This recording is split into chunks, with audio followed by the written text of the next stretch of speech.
Good afternoon, everyone, and welcome to the September 26th, 2023 County Board meeting. This is Board Chair Christian Dorsey presiding.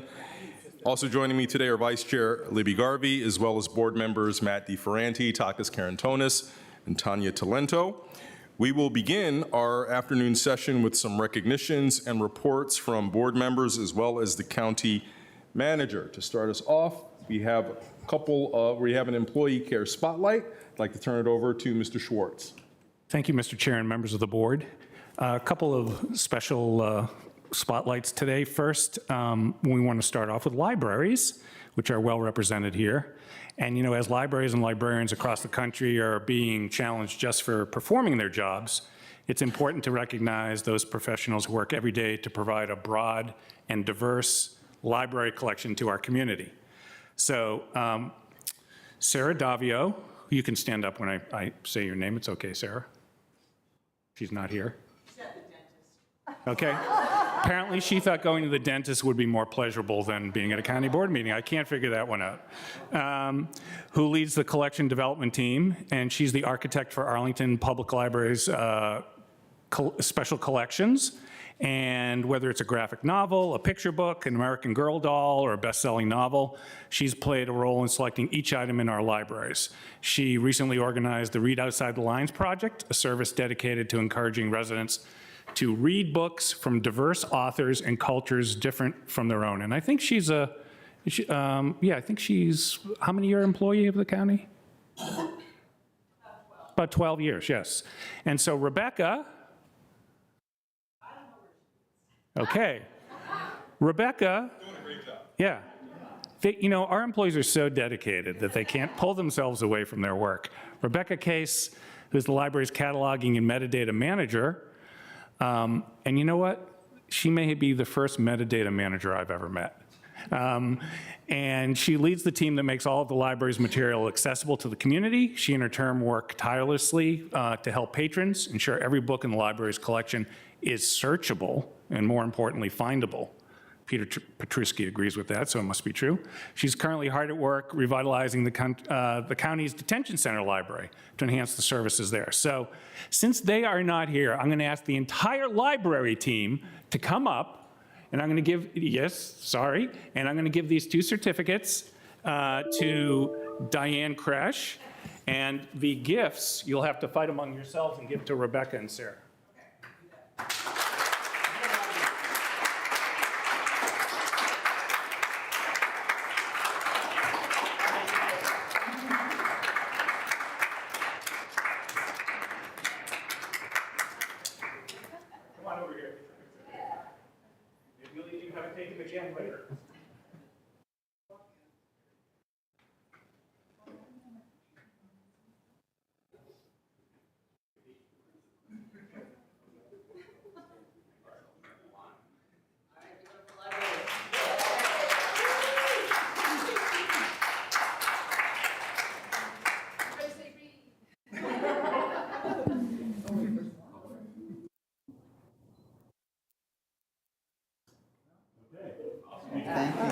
Thank you.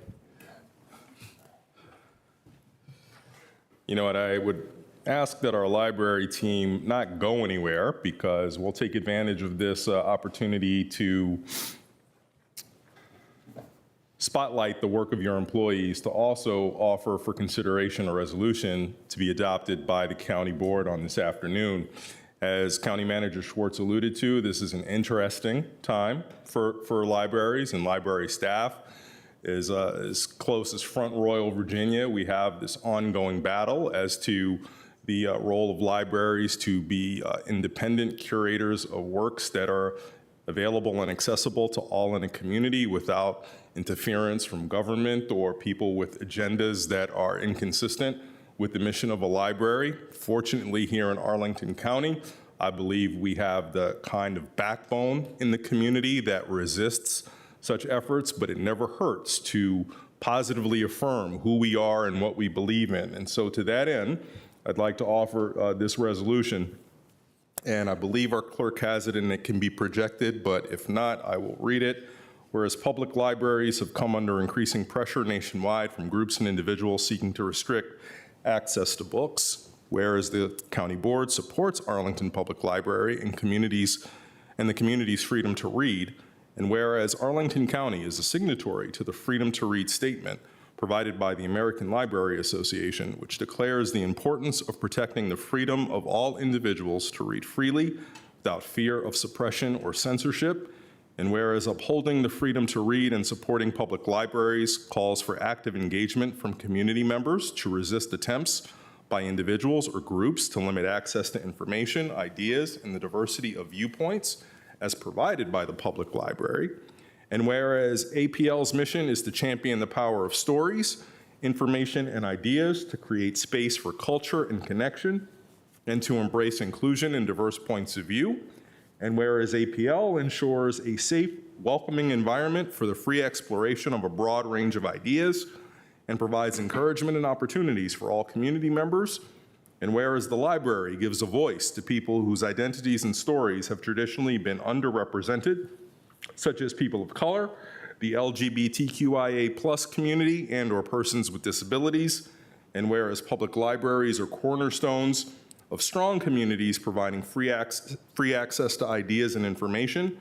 And whereas the APL team is dedicated to serving our diverse community through numerous ways, such as finding a specific book for a patron, helping a child learn to read, or hosting a community program. And whereas all members of the community can support their public library by signing up for library cards, borrowing materials, attending a program, or by speaking about the value of libraries at public events and forums, therefore be it resolved that the Arlington County Board declares Arlington County Libraries as book sanctuaries, committed to protecting banned and challenged books, and the right of the residents of Arlington to read the books they choose without fear of suppression. And with that, I move that we adopt this on the 26th day of September. Is there a second? Second. Seconded by Vice Chair Garvey. Is there any discussion? Seeing none, all those in favor, please say aye. Aye. Any opposed? The ayes have it, 5-0.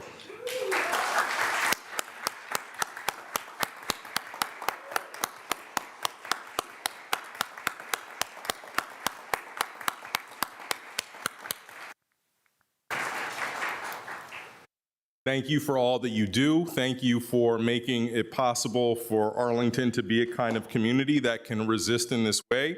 Know that we always have your back, so never let us know, never fail to let us know how we can be of help. Thank you. Okay, so I have one more. I'm going to ask Alexandra if you can come up. Oh, there you are. You're ready. No, right there. I'm here. That's fine. She's going to help me translate. So I'm going to go a little bit slower than I normally do so we can get this. Today, I would like to take a moment to recognize the exceptional service provided by our janitorial staff. In particular, I would like to extend my heartfelt appreciation to Renee Santos, who has been a valuable member of our Bosman building community for the past 14 years. Hoy me gustaría reconocer el servicio excepcional prestado por nuestro personal de limpieza. En particular, me gustaría extender mi sincero agradecimiento a René Santos, quien ha sido un miembro valioso de nuestra comunidad aquí en Bosman en los últimos 14 años. Renee's commitment to maintaining a clean and welcoming environment in our lease space at Bosman has not gone unnoticed. His attention to detail and consistent efforts have made a significant impact on our daily operations. We are profoundly grateful for his hard work and dedication. El compromiso de René por mantener un ambiente limpio y acogedor en nuestro espacio arrendado aquí en Bosman no ha pasado desapercibido. Su atención al detalle y consistentes esfuerzos han hecho un impacto significante en nuestras operaciones diarias. Estamos profundamente agradecidos por su trabajo arduo y dedicación. However, it is essential to remember that Renee is not the only one deserving of our recognition. We have an exceptional team of janitorial staff within the county, working tirelessly to assure cleanliness in our county-owned buildings and recreation centers, libraries, and the Justice Center. And their contributions often go unrecognized, but their dedication is truly commendable. Sin embargo, es imprescindible recordar que René no es el único que merece nuestro reconocimiento. Tenemos un grupo excepcional de limpieza en el condado, quienes incansablemente aseguran la limpieza de todos nuestros edificios, tales como centros recreacionales, bibliotecas y centros de justicia. Sus contribuciones en algunas ocasiones no son reconocidas, pero su dedicación es igualmente admirable. Today, as we applaud Renee's outstanding service, let us also express our gratitude to all of our janitorial staff across the county who work diligently behind the scenes to create safe and clean spaces in our community. Their efforts are crucial in maintaining the high standards that we all strive for. Hoy, mientras aplaudimos al servicio excepcional de René, expresemos nuestra gratitud para todo nuestro personal de limpieza del condado, quienes trabajan diligentemente tras bambalinas para crear espacios seguros, limpios para nuestra comunidad. Sus esfuerzos son cruciales en mantener los altos estándares que nos esforzamos por conservar. Okay, now Alexandra's going to get really mad at me here because I'm going to ad-lib a little bit. Renee must be one of triplets because everywhere I go, I swear to God, I see Renee all the time. I see him with a mop cleaning along the glass. He's in the men's room cleaning out there. And then when I want to go out for a walk, he's out in the plaza. He is literally everywhere. So I'm convinced, and I apologize for not having his two other siblings with us today. Go ahead.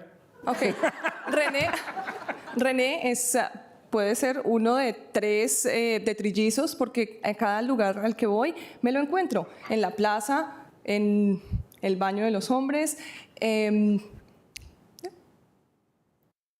Sal de baño. Plaza, el baño. Sal de baño. El baño. El baño. Yeah. I already said that. Okay, so please join me in recognizing Renee Santos and all our janitorial staff.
¿Quiere decir algo, José?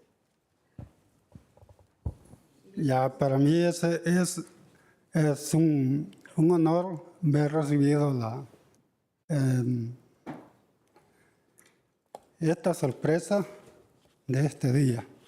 Y gracias por todo. For him, it's an honor to have been received this award, and it's a surprise.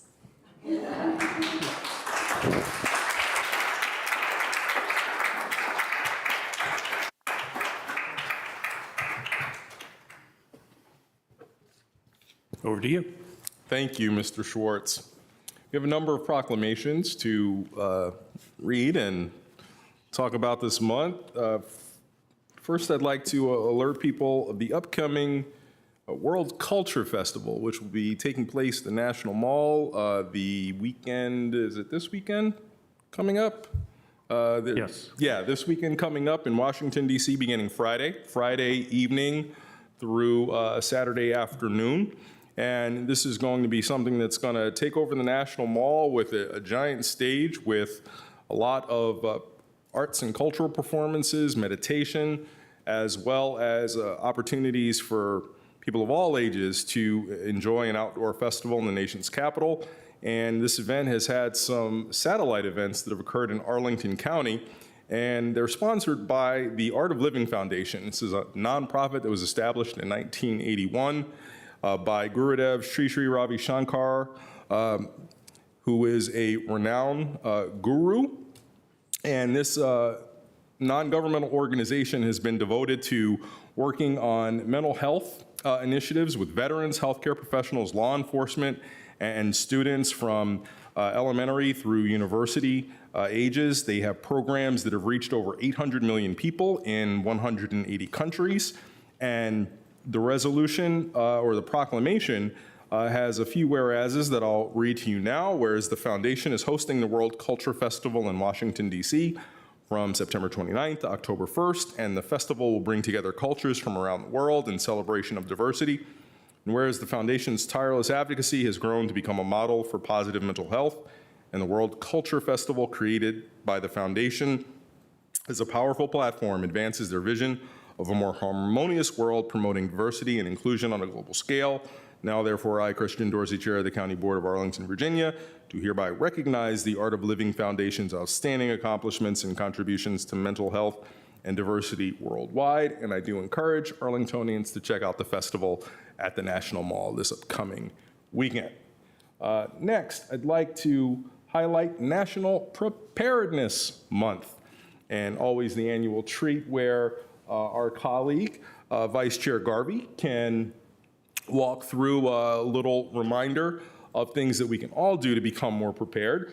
I don't know, we haven't choreographed this. Are you going to do your presentation as part of the report or after I read the proclamation? Well, after is fine, whenever you want me to, because you're chair, but after would be fine because you're ready, and I hope we've got the slides set. We do. Okay, so why don't you read the proclamation? All right, why don't we read the Show proclamation, and tell. tee you up, and then we'll get going with that.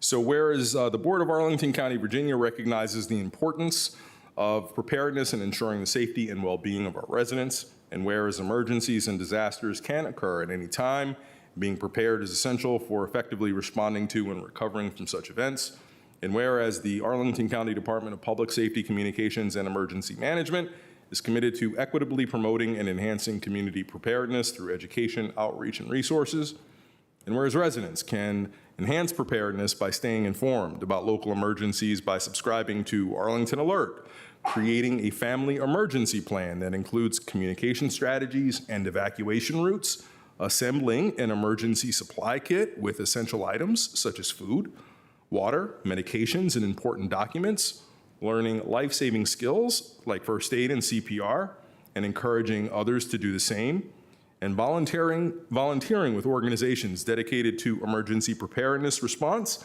and recovery, such as our Community Emergency Response Team, otherwise known as CERT, and Community Advancing Resilience and Readiness Together, CART. And whereas September has been designated as National Preparedness Month, a nationwide observance to raise awareness and encourage individuals, families, and communities to take proactive measures in preparing for emergencies and disasters. And whereas this year's theme for Preparedness Month is Better Prepared Now, emphasizing the importance of early preparedness to empower individuals to act before a crisis occurs. Now, therefore, I, Christian Dorsey, Chair of the Board, do hereby proclaim the month of September as National Preparedness Month in Arlington County, and urge all of our citizens to be informed, to make a plan, and to build community resilience by being more prepared and helping others do the same. And with that, I'll now turn it over to Vice Chair Garvey. Thank you, Chair Dorsey. All right, so I'll get the first slide up. It's National Preparedness Month. So, are you prepared? Are you prepared? I mean, if this summer didn't persuade everybody that you needed to be prepared for all kinds of crazy stuff in places you didn't expect it, you're not paying attention. So anyway, are you prepared for all kinds of things? None of us are as much as we could be. We all could do a little bit more, and I find myself at this time of year always trying to put together this presentation, and I'm discovering like I don't have the batteries I thought I had and things like that. So everybody should pretend they're going to do a presentation and check that you got the things that you think you have and should need. Next slide. So after that very bright, colorful slide, we have this rather grim one from the federal government, but that's all right. Ready.gov/plan, all kinds of good information here. Sometimes I think it's almost too much information, but this is a great place to go. Better in some ways, I think, is, if we got the next slide, if it's the one I think it is, yes, readyarlington.com. A little simpler, and you can, when you go on to this page, you can just click on things. So like Arlington Alert, click on there and you can sign right up. It has some ideas on how to get prepared, who to call, volunteers taking a class. I'll talk about a few of these things, but it's all right there on one page. Just go click, click, click as you want to look at things, and it'll at least get you thinking about it. Okay, next slide. Again, I'll just, we can't say enough how important it is to get on to Arlington Alert, which will tell you, you can go on and tell what you want alerts about. You can say if you want traffic alerts, or you can say if you don't, so that you don't get maybe an alert in the middle of the night or sometime when you don't want it. But it's really a good idea to sign up because you never know what's happening, and it's really important important to have information. That's probably the key thing in an emergency, is to have good information to know what's happening and what you need to do to protect yourself and your loved ones and others. WERA 96.7, it's got all kinds of things going on, but in an emergency, we can use that radio station to broadcast information for Arlington specifically. Great place to get information. Next slide. Okay, so let's say the power's out and you want to go to WERA for information because maybe your computers don't work because the internet's not working and maybe your phones don't work. What are you going to do? So there's this handy thing called emergency radios, which you can get. There are various kinds. This one's pretty handy. Let me see if I can get it to work. It does sometimes. Yeah, there we go. No, it works well. It did work yesterday, but I think I turned the volume down. Anyway, it turns on. Yeah, wait. You know what? WERA is not broadcasting right now. That's the problem. It will be in an emergency. I should have told them I was going to try this. This handy little device, see, I can turn it off. All right, one of the things you want to do is practice your devices. This is the one I found out I didn't have the batteries for and got. It actually does have a handy crank because it's got a rechargeable, so you can crank things. It's got a handy solar thing on the top, and best yet, it has a little attachment. I can put in my USB port and plug in my phones, and it will charge my phones. I've checked it, that does indeed work. These aren't very expensive. It will come in really handy. If nothing else is working, at least you can find out what you need to find out. With this, it can provide light. It can get your phones going. Okay, so a couple of other things. They always say to have water on hand, or if you have to evacuate, take water. Do you know how much water a person's supposed to drink in a day? It's a whole lot. So I just think it's really easy, much easier to get just one of these little bottles of these pills that purify water so that you get some water that's maybe not safe to drink. You're not sure. You just put a pill in it, wait 15 minutes, follow directions, and you can drink it. It got us through Africa just fine. But it's a lot handier than having water. So I always like to have one of these on hand because you just never know. And I just don't want to lug a whole bunch of water if I'm trying to carry some other things.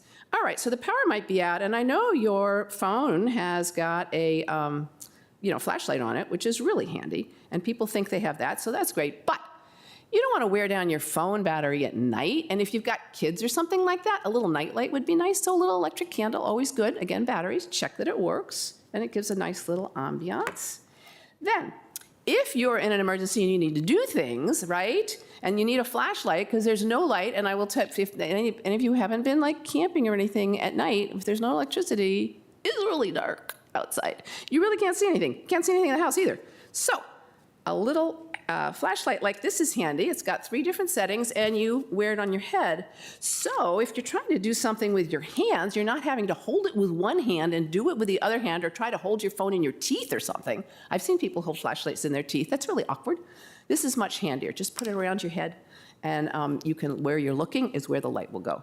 So I just put it, those are just a few little things that I like to say, because I think when you look online, you can get totally overwhelmed and decide, I'm not doing any of that, it's too much, I don't even want to think about it.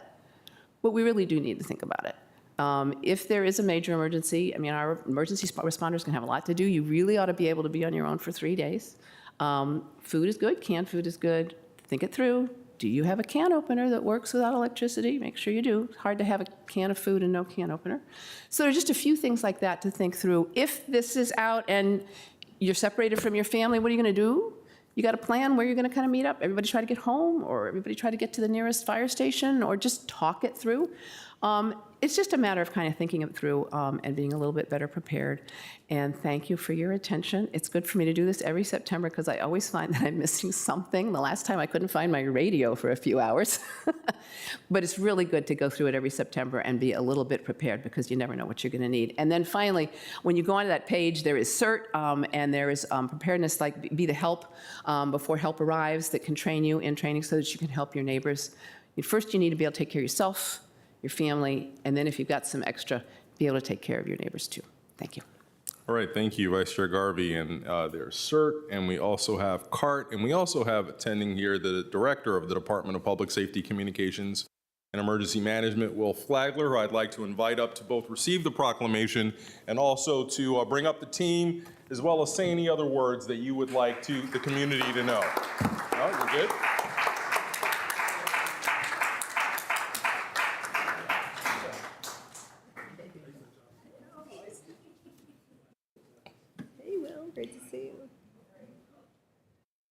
This is the annual picture, so we can document that this actually happened. And that we're ready.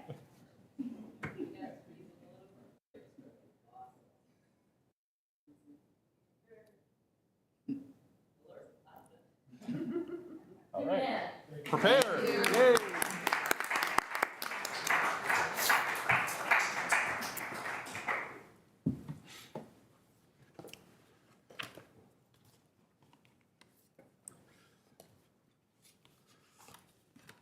All right, so we've had Preparedness Month. It is also Affordable Housing Month in Arlington County, and we have a number of members of our Housing Division who are here today, and there's a lot of information that they've provided us to show that they are working very hard during Affordable Housing Month. So first, proclamation.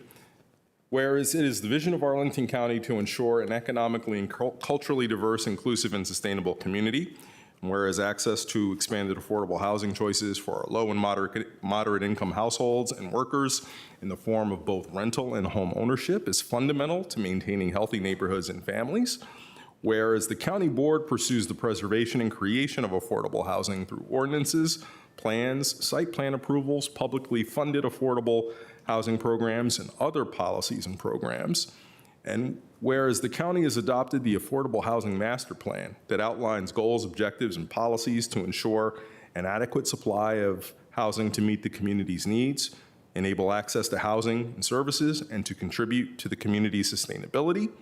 And whereas the county has to date created approximately 11,000 committed affordable units through innovative planning and financing tools, and it has provided rental assistance to 1,480 households through the Housing Grants Program and 1,510 households through the Housing Choice Voucher Program, and that is just in fiscal year 23.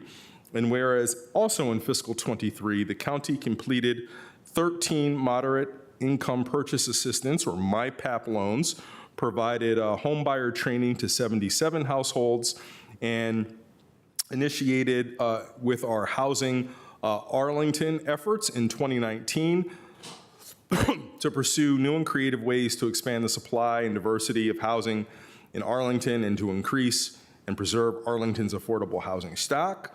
There's a lot of other stuff that we're doing. I'll just get to the ultimate. It is now, therefore, I, Christian Dorsey, Chair of the County Board of Arlington, Virginia, do hereby proclaim the month of October as Affordable Housing Month and encourage our residents in Arlington to join with the County Board in striving for broad community understanding of the importance of affordable housing and housing affordability for our county's sustainability, reaffirming the benefits of affordable housing as a community value, and promoting affordable housing choices for all Arlingtonians. And to that end, there are a number of events.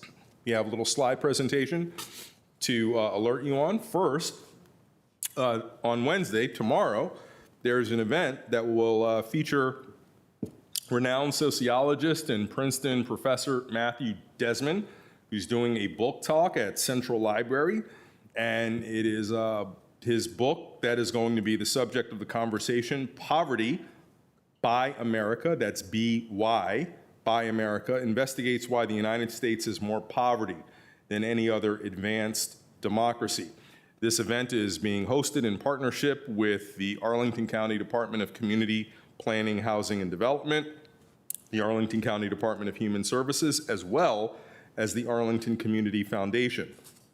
There will be an opportunity for an audience Q&A and also to have a book signed by the author, and Partnership as the bookseller for the event is Arlington's own One More Page Books. We also have a lunch and learn event scheduled for Tuesday, October 17th. More details can be found on our website at arlingtonva.us, where you will hear about the Affordable Housing Master Plan annual report. So staff has a great new dashboard to be able to track progress and how we're meeting our affordable housing goals. And they will also have a committed affordable housing resident survey report where we will digest and analyze the results of feedback from approximately 500 residents who live in Arlington committed affordable units. Next, there is a home maintenance workshop. So one of the ways in which we, of course, ensure habitable living is for people to have a basic understanding of things that they should be doing as far as home maintenance and understanding how to take care of basic repairs. And wonderful stuff. I may even take this up myself, getting some essential basic plumbing, electrical work, drywall repair, and energy saving skills. So that's on October 21st at Arlington Career Center. And then there is a cool affordable housing bus tour to actually see a lot of the projects that Arlington supports through its Committed Affordable program. And that will take place on October 26th and will be for the better part of half a day beginning in the morning. And is that something general people can register for? Yeah, all right. So if you're interested, go to the website, sign up, October 26th. And then we also have some other engagement opportunities with Arlington standing commissions that address issues related to affordable housing and home ownership, as well as landlord and tenant relations. Our Tenant Landlord Commission will be having a conversation on best practices for property management, certainly something useful for landlords, but also tenants should be advised of what landlords should be responsible for in this area. That'll occur on October 11th at 7:00 p.m. Our Housing Commission, their home ownership subcommittee, is going to be discussing some important work as it relates to the county's home ownership study, and that meeting will occur on October 18th in the afternoon from 12 to 1:30 p.m. If you have any questions about participating in any of those activities that I just outlined, or just generally interested in what Arlington is doing on the housing front, please visit arlingtonva.us, and you can type in Affordable Housing Month and you can be up to speed and in the know. And I would like to thank the director of our housing division, Ann Venezia, who is here with team members. If you would like to come up and receive the proclamation, you are welcome to do so, as well as make any remarks about things that I forgot to mention or that you think should be highlighted. Come on up.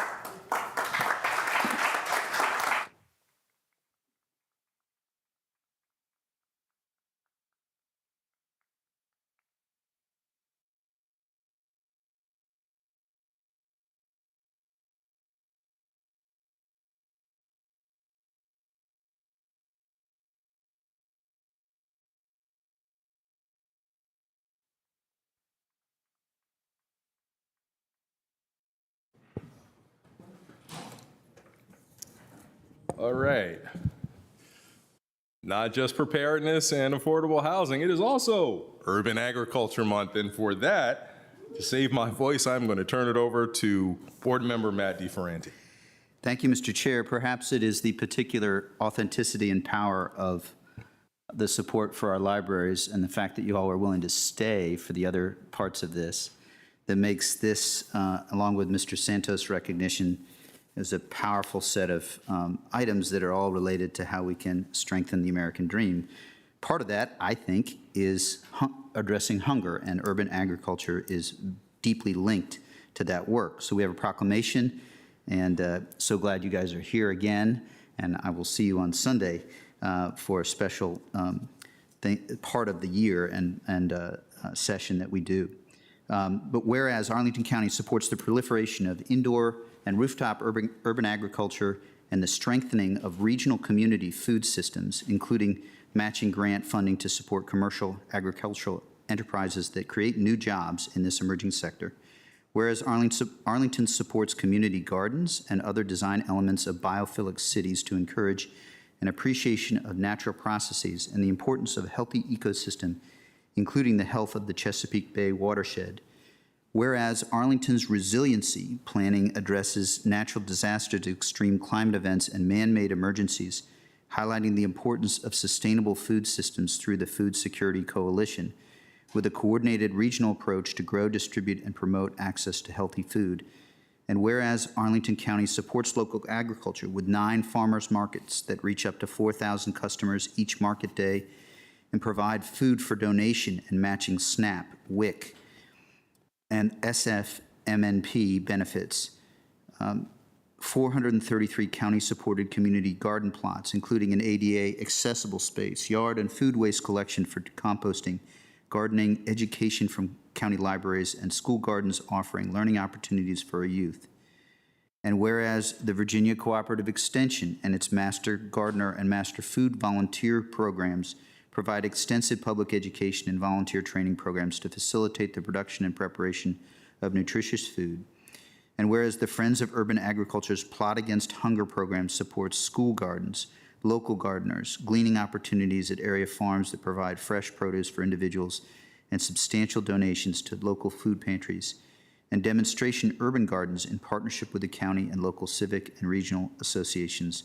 Now therefore, I, Christian Dorsey, Chair of the County Board of Arlington, Virginia, do hereby proclaim October 2023 as Urban Agricultural Month in Arlington County to promote and educate residents and commercial sector on the benefits and importance of urban agricultural programs in our community to promote healthy and sustainable foods. I know Ms. Garvey particularly likes this issue and has led for so well on this issue for years. I think it'd be great to have you all come up if we can do a picture, and perhaps we might even earn applause.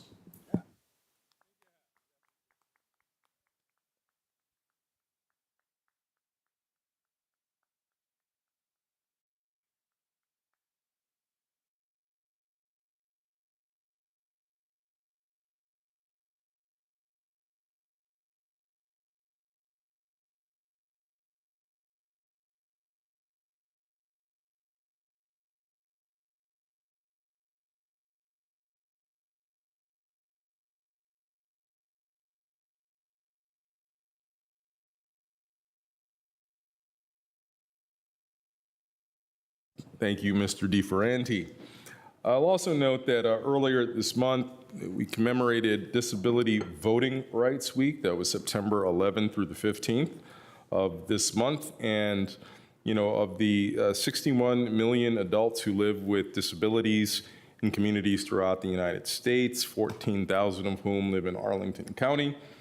This was a week that was designed to mobilize the disability community to prepare to participate in elections and voting, and we were honored to support that effort with a proclamation declaring Disability Voting Rights Week. We also honored earlier this month a Hispanic Heritage Month, which covers the period from September 15th through October 15th, and at an event, Board Member Tanya Talento read the proclamation, but due to some technical difficulties, that was not televised. So we're going to have an opportunity to have a full reading of that proclamation here this afternoon. Board Member Talento.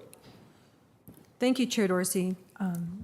We were able to read it in Spanish at the event, but I do not have that version, and I am not a professional interpreter, so I'm not going to try. It would be pretty chopped up, but here's a proclamation. Hispanic Heritage Month.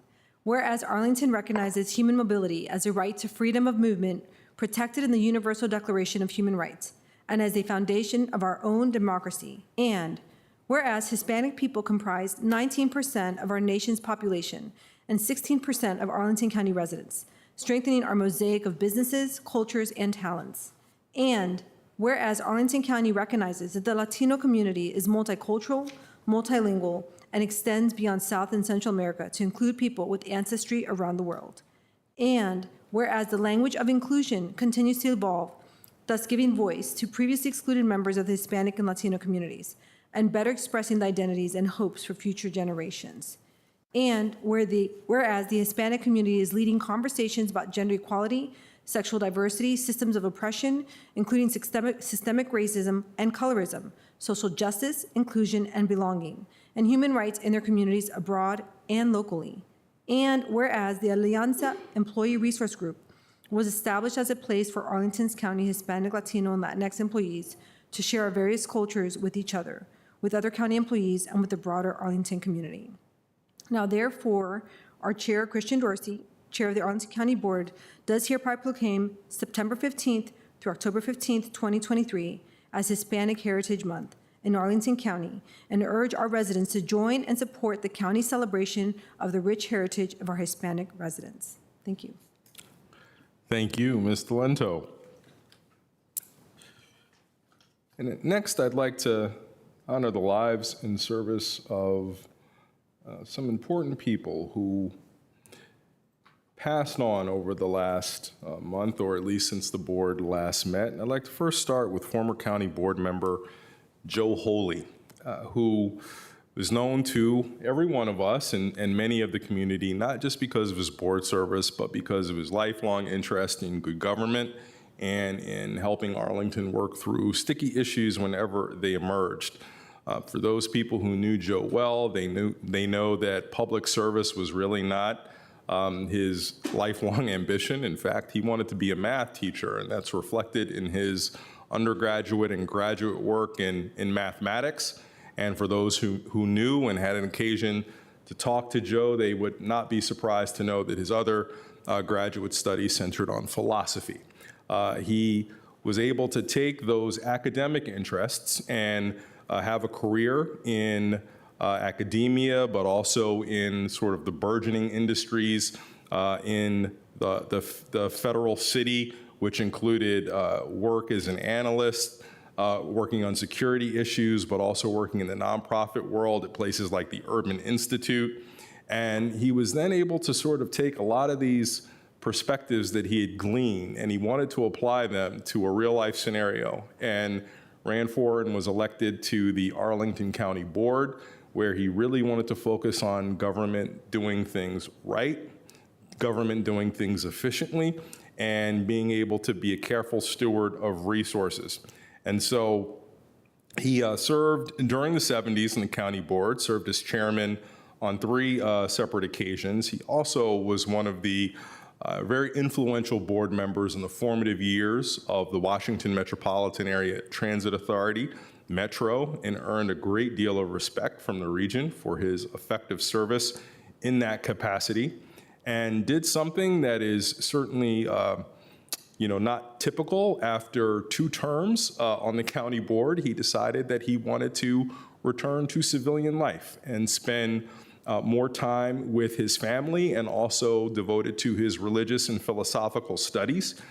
And professionally, he engaged in consulting, being a professor, where he enjoyed working with doctoral students. He did have various stints returning to government, working on various projects in an advisory capacity, including to the Department of Health and Human Services, the Department of Management and Budget, as well as the General Accounting Office.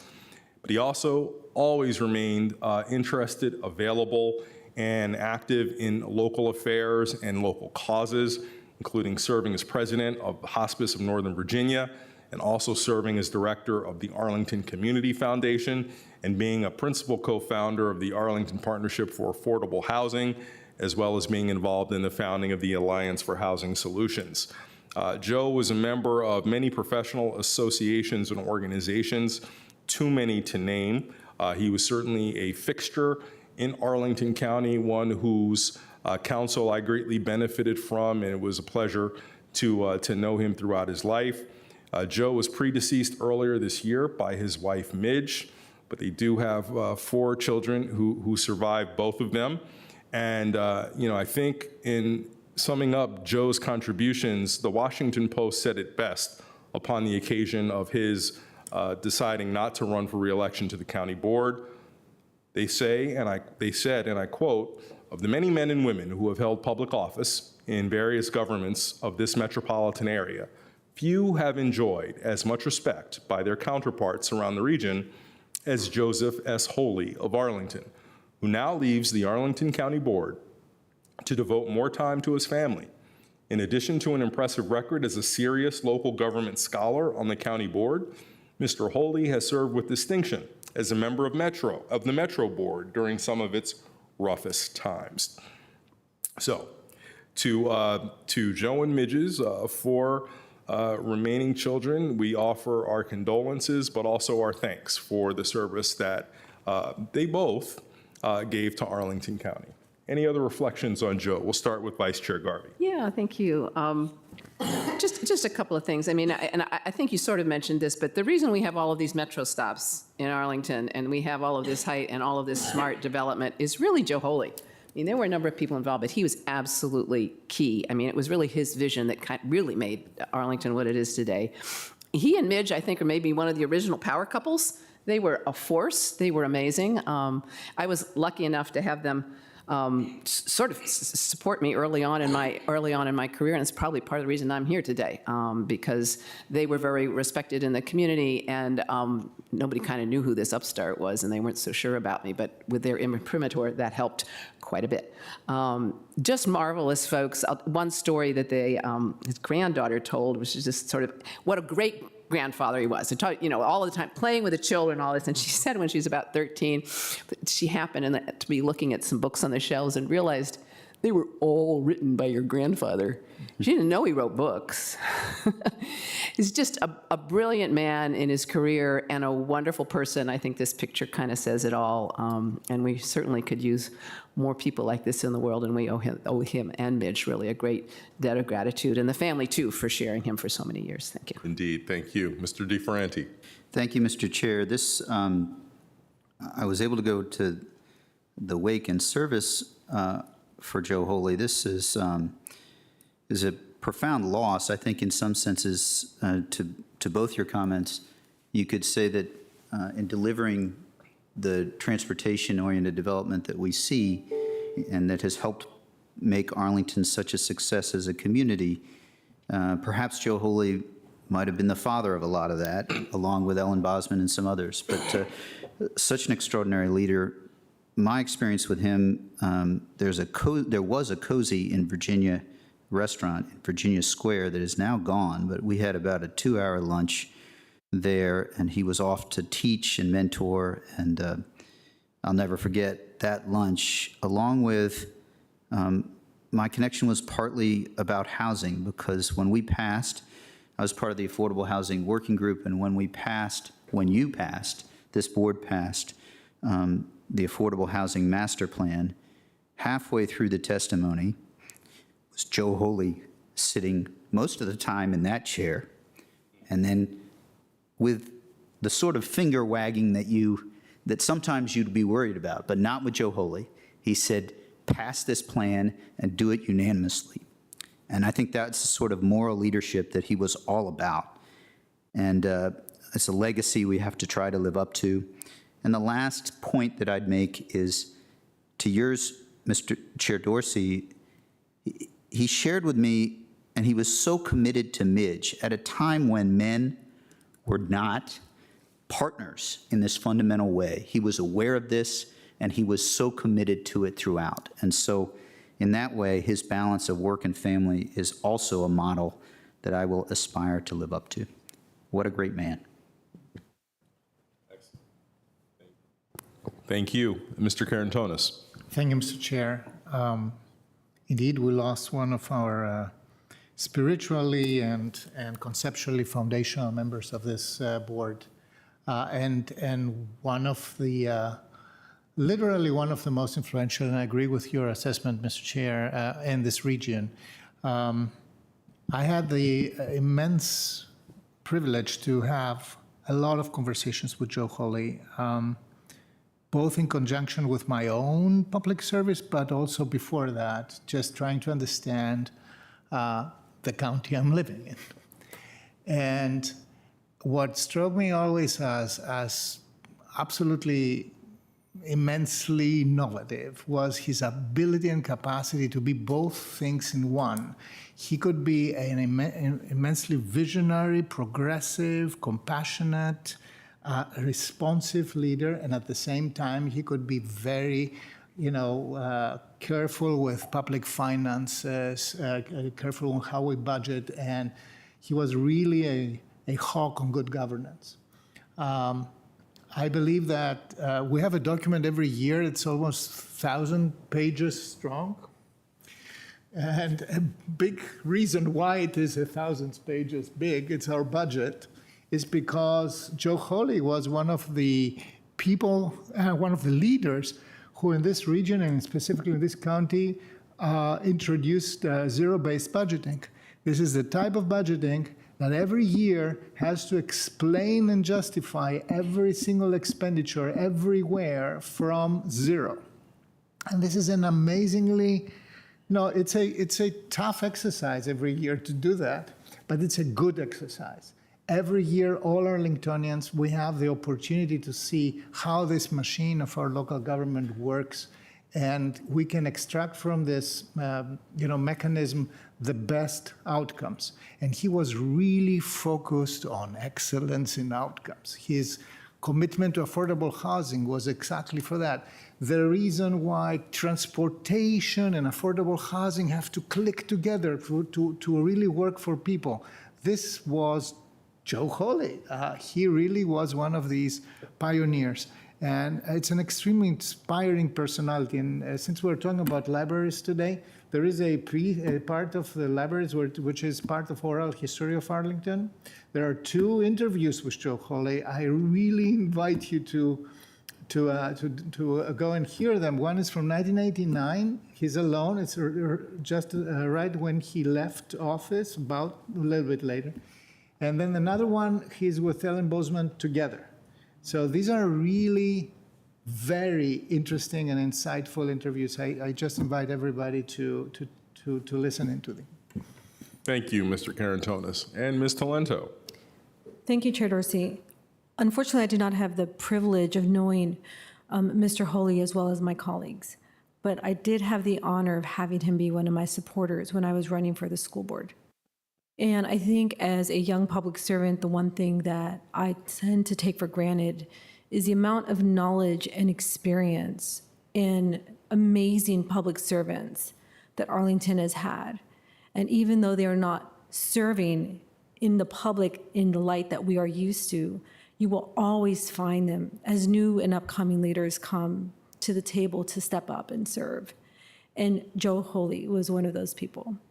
And I would campaign and I would see this older gentleman coming and saying, Tanya, you're going to do great. Thank you for serving on the school board. And I got to learn about who he was. And I was like, wow, I cannot believe this person is just reading about me and is willing to step up and serve me. And when I look at Joe Hawley and many of our other former county board members who we have the privilege of still being involved in our community today, I hope that one day, when I am no longer sitting on a dais, that I can be like them, floating around in the community, cheering on new public servants, guiding them, telling them about my mistakes and telling them about their abilities to be successful and to really provide for our community and make change and impact such as Joe Hawley did, standing impact that we still refer to him today. So with that, I will just once again provide my condolences to his family, hope that we recognize the true loss that we have experienced with his passing, and that we don't forget the leaders that are still here today, floating around in the background, providing us guidance, advice, and understanding of what our history held, so that as we move to the future, we continue to serve in the best capacity that we can. So for that, thank you, Joe Hawley. We're going to miss you. And thank you, Chair Dorsey, for allowing me to speak. Thank you, colleagues.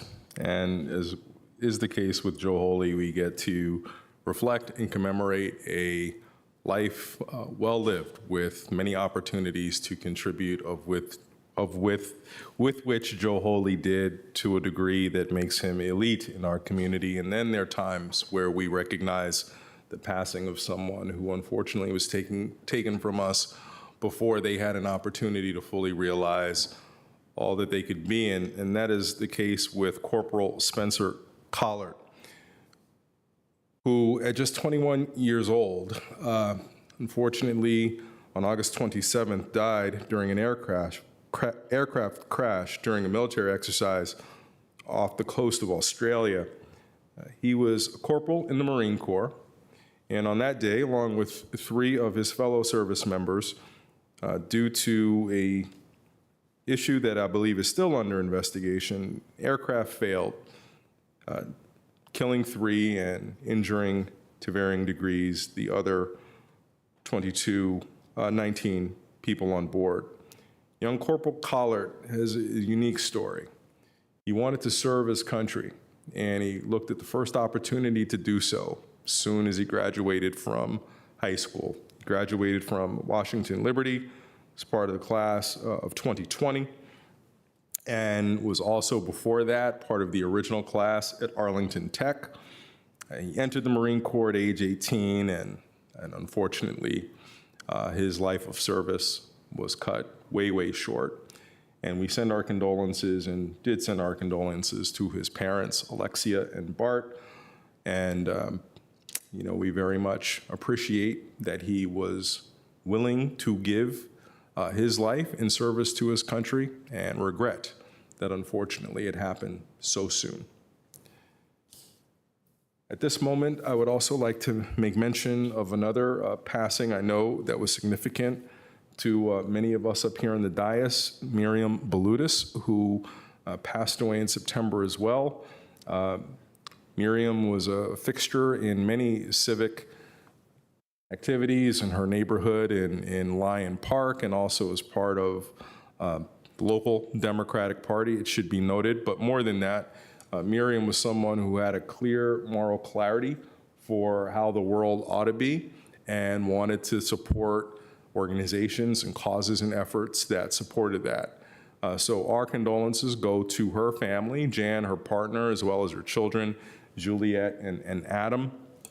And one thing that I did not know but found out upon Miriam's passing, and it should be noted that she very bravely endured metastatic breast cancer for the last 7 years of her life. But she had a motto, if you will, and it's one that, well, I just think is quite powerful and profound. And it is to, quote, "Consider the man-made arrangements that influence our world and leave so many in positions of poverty and powerlessness. Question ourselves about what we are doing to change those arrangements, and feel more than a little uncomfortable if the answer is nothing."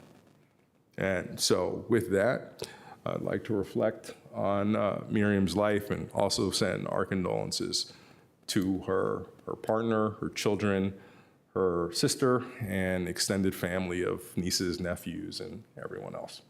Ms. Garvey. Yeah, I just want to, I did not know Miriam well, but I knew her, as an acquaintance for years and years. I mean, she was sort of a fixture. She was always involved, always in things. And I'll recommend the post-obituary of her if you want to look it up. I'm just thinking with her and Joe Holy, and then our young resident who passed so tragically. It just sort of shows the best of Arlington, and I'm glad we could recognize them. And it's just always important to remember, why we're here and what supports us in all the work that we do in making the community what it is. So we've been very blessed in our people. Thank you. Thank you. Mr. Karantonis. Thank you, Mr. Chair. What an amazing civic person Miriam Balutis was. I remember her from the very first moment I knocked at her door. I was running for office on 10th Street, and that was an experience positive enough, welcoming, warm, but challenging. An experience of somebody who was looking for good answers, looking in a public servant, a future public servant, somebody who would be a partner to accomplish things. And that's an immensely important positive attitude. That experience for me was the reason why I rarely would walk past or bike past 10th Street without trying to knock her door and see what she's doing. I was really shocked when I saw that she passed. And now that you tell us that she suffered, really tough disease. I'm really sorry that she passed. She may rest in peace indeed. Thank you. Thank you. Mr. DiFerenti. Thank you, Mr. Chair. From the first times I was involved in the community and seeking public office, Miriam Balutis was there with this strength that was just so evident. And what a life of service. And my condolences, thoughts with her family. But it seemed the more I learned about her each time I saw her, the more formidable this extraordinary woman was. And so thoughts with her family. With respect to Corporal Spencer Collard, the thought that comes to mind, I know that Maywood has pulled together and the family has received an outpouring of care from our community. I'm not sure that I have words that can necessarily match the strength that this young man was all about. And so I will certainly just add a thanks, and that is it's a just incredible statement about service and love of country, but also, as we read, love of his fellow, the people that were in his charge and that he cared for. So what an extraordinary person. I know he was laid to rest at Arlington Cemetery. I will seek to not intrude any, but there will be a small handwritten note that I will add to the many, many Arlingtonians who are missing this extraordinary young man. Thank you, Mr. DeFerranti. And Ms. Talento. Thank you, Chair Dorsey. I just want to sincerely extend my condolences to the family of Corporal Spencer Collard and Miriam Baludis. As I shared before, Arlington is made up of extraordinary people, people who are willing to serve, people who are willing to volunteer, people who are willing to fight to make sure that we have an extraordinary community and a safe community like Corporal Spencer Collard. So just really to extend my condolences and to be thankful for the people that are with us and to pray for the families who have lost people that are no longer with them. All right, thank you, colleagues. There is no artful segue, so I will just move to the next item on our agenda, which is to consider appointments to our advisory groups. And I make the following very lengthy motion, which will not need a second, but I'd like to move that we reappoint to the Arlington Partnership for Children, Youth, and Families, Janetta Brewer, for a term ending July 31, 2025. That we appoint to the Board of Equalization of Real Estate Assessments, Johnny Mendez, for a term ending December 31 of 2023. To the Climate Change, Energy, and Environment Commission, that we reappoint both Joan McIntyre and Jonathan Morgenstein for a term ending September 30th, 2025. To the Commission on Aging, that we appoint Adele McClure for a term ending September 30th, 2026. Reappoint Lincoln Cummings for a term ending March 31st, 2024, and reappoint William Way for a term ending September 30th, 2026. To the Commission on the Status of Women, that we appoint Jade Garrett for a term ending September 30th, 2026. To the Community Oversight Board, that we reappoint Julie Evans, Martin Ennis Osorio, Anika Montgomery, and Charles McCullough, all for terms ending September 30th, 2027. That we reappoint to the Community Services Board, Jeanette O'Keefe, for a term ending September 30th, 2026. To the Disability Advisory Commission, that we appoint Karen Audent for a term ending September 30th, 2025. To the Fiscal Affairs Advisory Commission, that we reappoint Jillian Burgess for a term ending June 30th, 2025. To the Historical Affairs and Landmark Review Board, that we appoint Andrew Fackler for a term ending September 30th, 2027. To the Human Rights Commission, we reappoint Stephen Krieger for a term ending September 30th, 2026. To the Joint Facilities Advisory Commission, that we appoint Star He and Natalie Roy for terms ending September 30th, 2025. To the Park and Recreation Commission, that we appoint both Claire Pascacello and Gary Shinners for terms ending September 30th, 2025. And that we reappoint Adam Rasmussen and Melissa Riggio for terms ending September 30th, 2025. To the Transportation Commission, that we reappoint Christopher Slatt for a term ending September 30th, 2024. And that we reappoint to the Trespass Towing Advisory Board, Al Leach, for a term ending September 30th, 2026. Does not need a second. Any discussion? All those in favor, please say aye. Aye. Aye. Any opposed? The ayes have it 5-0. And with great thanks, we appreciate all of those appointed and reappointed to serve in advisory capacities on the various commissions that advise the board and help support our work of hopefully performing excellent government and programs and services in Arlington County. We do appreciate that you devote so much time to an effort, and we greatly appreciate it.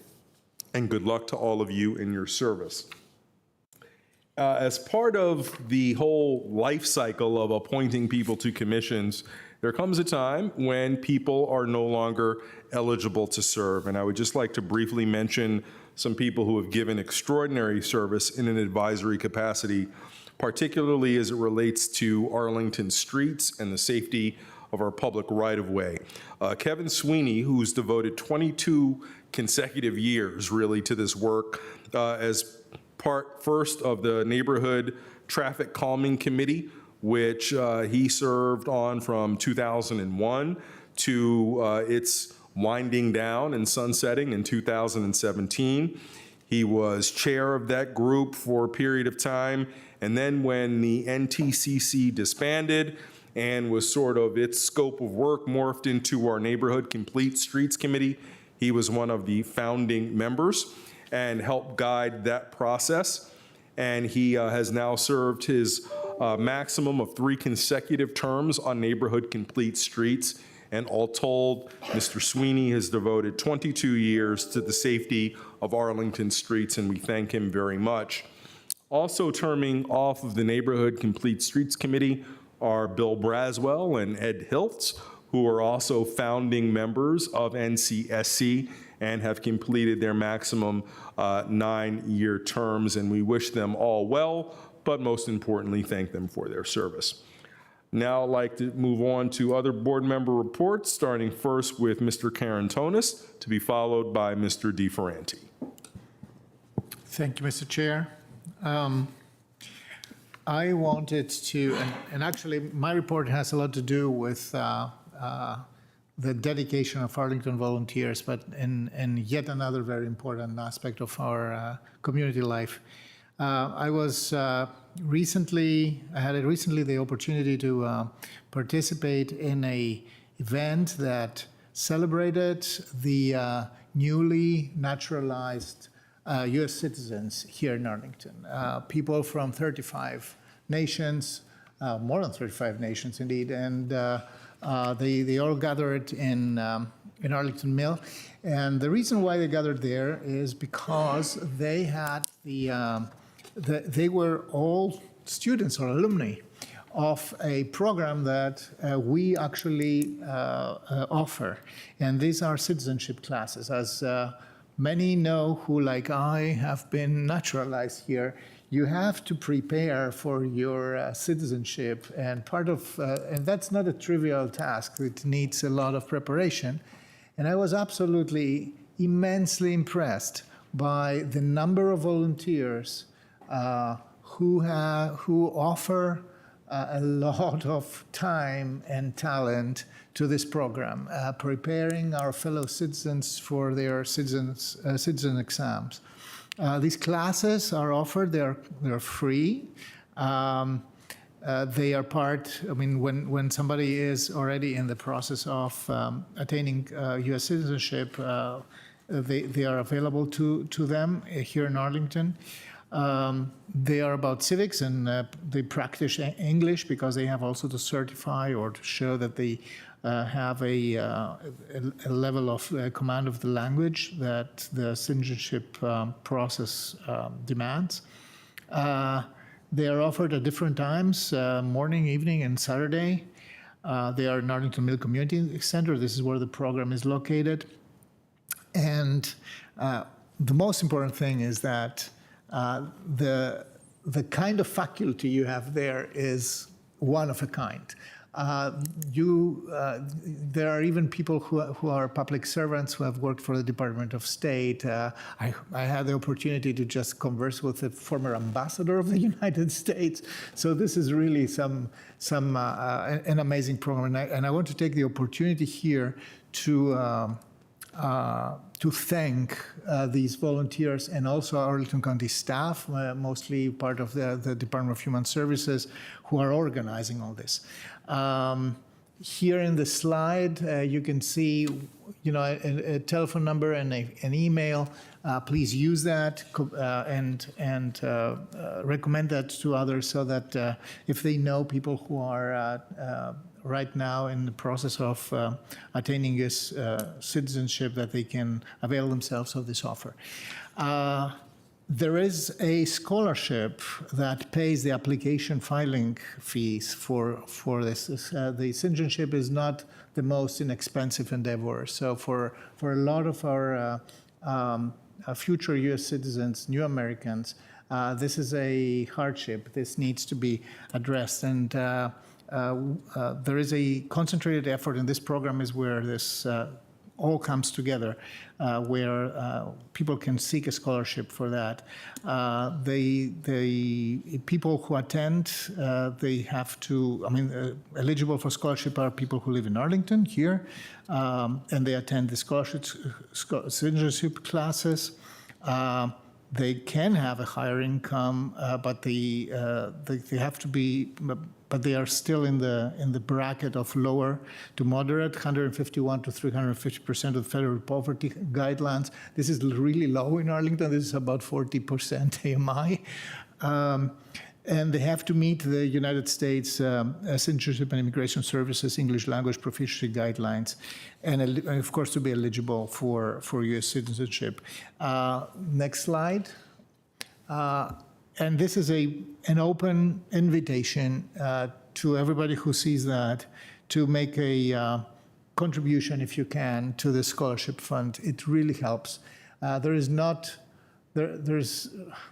not a more important moment in the life of an immigrant who has been, in many cases, several decades here, have been working, have families, started businesses, served in the army, in the military, served our country in so many different ways, than to attain the U.S. citizenship, and for that I ask you for your support. I know my colleague Ms. Talento had the opportunity to represent our board at the last swearing in, or the last ceremony, naturalization ceremony in the public library. I found that's a very, very inspiring moment. Many of these new citizens were alumni of this program. Thank you. Thank you very much. Now move next to Mr. DeFerranti. Thank you, Mr. Chair. I'm thrilled to be able to describe the great work that the county manager, deputy county manager have been doing in conjunction with our Department of Human Services on a set of food security mini grants that is now live as of this past Monday. And if you Google food security Arlington food security mini grants, you can find it on our site. These are up to $150,000 total in grants that can range small to quite larger, towards $25,000. It's still relatively modest sum of money. We started our food security strategic plan in October 2022 is when we adopted that plan. We identified a number of strategies in 5 categories that we have been working on since then. I really think this is a great partnership and effort. The monthly meetings are well attended, and there's thoughtful work happening. Applicants must be a 501c3 or a faith-based organization. So visit the county website. A big thanks as we work through this. We have a full-time food security coordinator. We also now have a AmeriCorps member, and this is the next logical step without a huge amount of investment, but still thoughtful to building our ability to address hunger. And there was a Washington Post article based on the Capital Area Food Bank where we have one of the localities in Northern Virginia that has been found to have mitigated and slightly reduced food insecurity over the past year. A lot of our adjoining jurisdictions are not quite there. There's much, much more work to do, but a big thanks to our staff for this and an opportunity for our nonprofits and our community to engage in trying to address food security. Thank you. Thank you, Mr. DeFerranti. Appreciate the update on this work. Just appreciate your promotion of this program. It's interesting, when you first came to the board and highlighted this as an issue that you wanted to champion, circumstances were very different. We were looking at people whose incomes were so constrained that it made it difficult to provide for sufficient nutrition. And of course, over the succeeding years, this has changed because of COVID and now because of extended high periods of inflation, which have placed many more people into food insecurity than perhaps was envisioned at the beginning. So thanks for the work and for the update on it. We'll now move to regional reports, and for VRE, I think we have Mr. Carantonis. That was not correctly. No, it's not for VRE. It's about the round 10 of the population and household growth forecast. That's totally not in any way VRE. That's not VRE. That's so far away from VRE, I'm not even sure I can let you talk. I'm Yeah, kidding. Go ahead. Well, it is. We very much hope that it will tell us something about our investments in BRE. So, okay, this is an excerpt from a presentation that we had very recently at the Transportation Planning Board. This next slide. So this is about how we account and how our regional body, the Metropolitan Washington Council of Governments, how it assists the entire region to estimate the growth in key demographic factors. We are talking here a lot about our corridor development. We'll be talking about Langston Boulevard, for example, about the future of transportation investments, about all these things. We have been talking about how to manage growth in Arlington County for quite a while. Is one of our favorite topics in Arlington. So from time to time, since 1975, the Metropolitan Washington Council of Governments is asking the participating the member jurisdictions to put their demographic experts together and to deliver data that are processed and reconciled in a model that allows for a reasonable forecast. So we are in round 10 since 1975. And next slide, please. One of the biggest questions that we had as of recently was what happens with the office occupancy or vacancy rates. And one of the first insights from the current data set is that the per employee space, office space, has been steadily declining since the 1990s, and it's now at an all-time low. That means that remote work is firmly the new normal, but also that work is organized in a different way so that it occupies less space. As you know, this is one of our biggest issues here in Arlington, but not only in Arlington, in the entire region. So that appears to be now a certainty and not anymore a theoretical discussion. Next slide, please.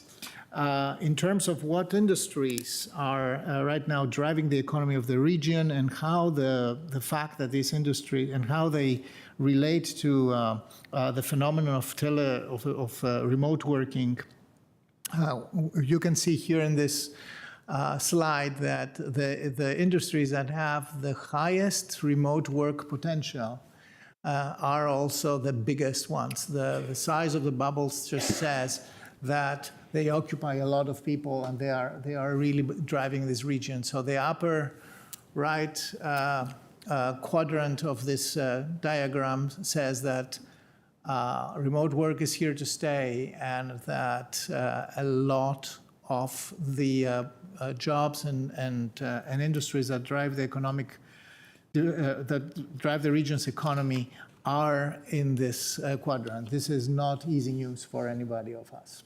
Second, next slide.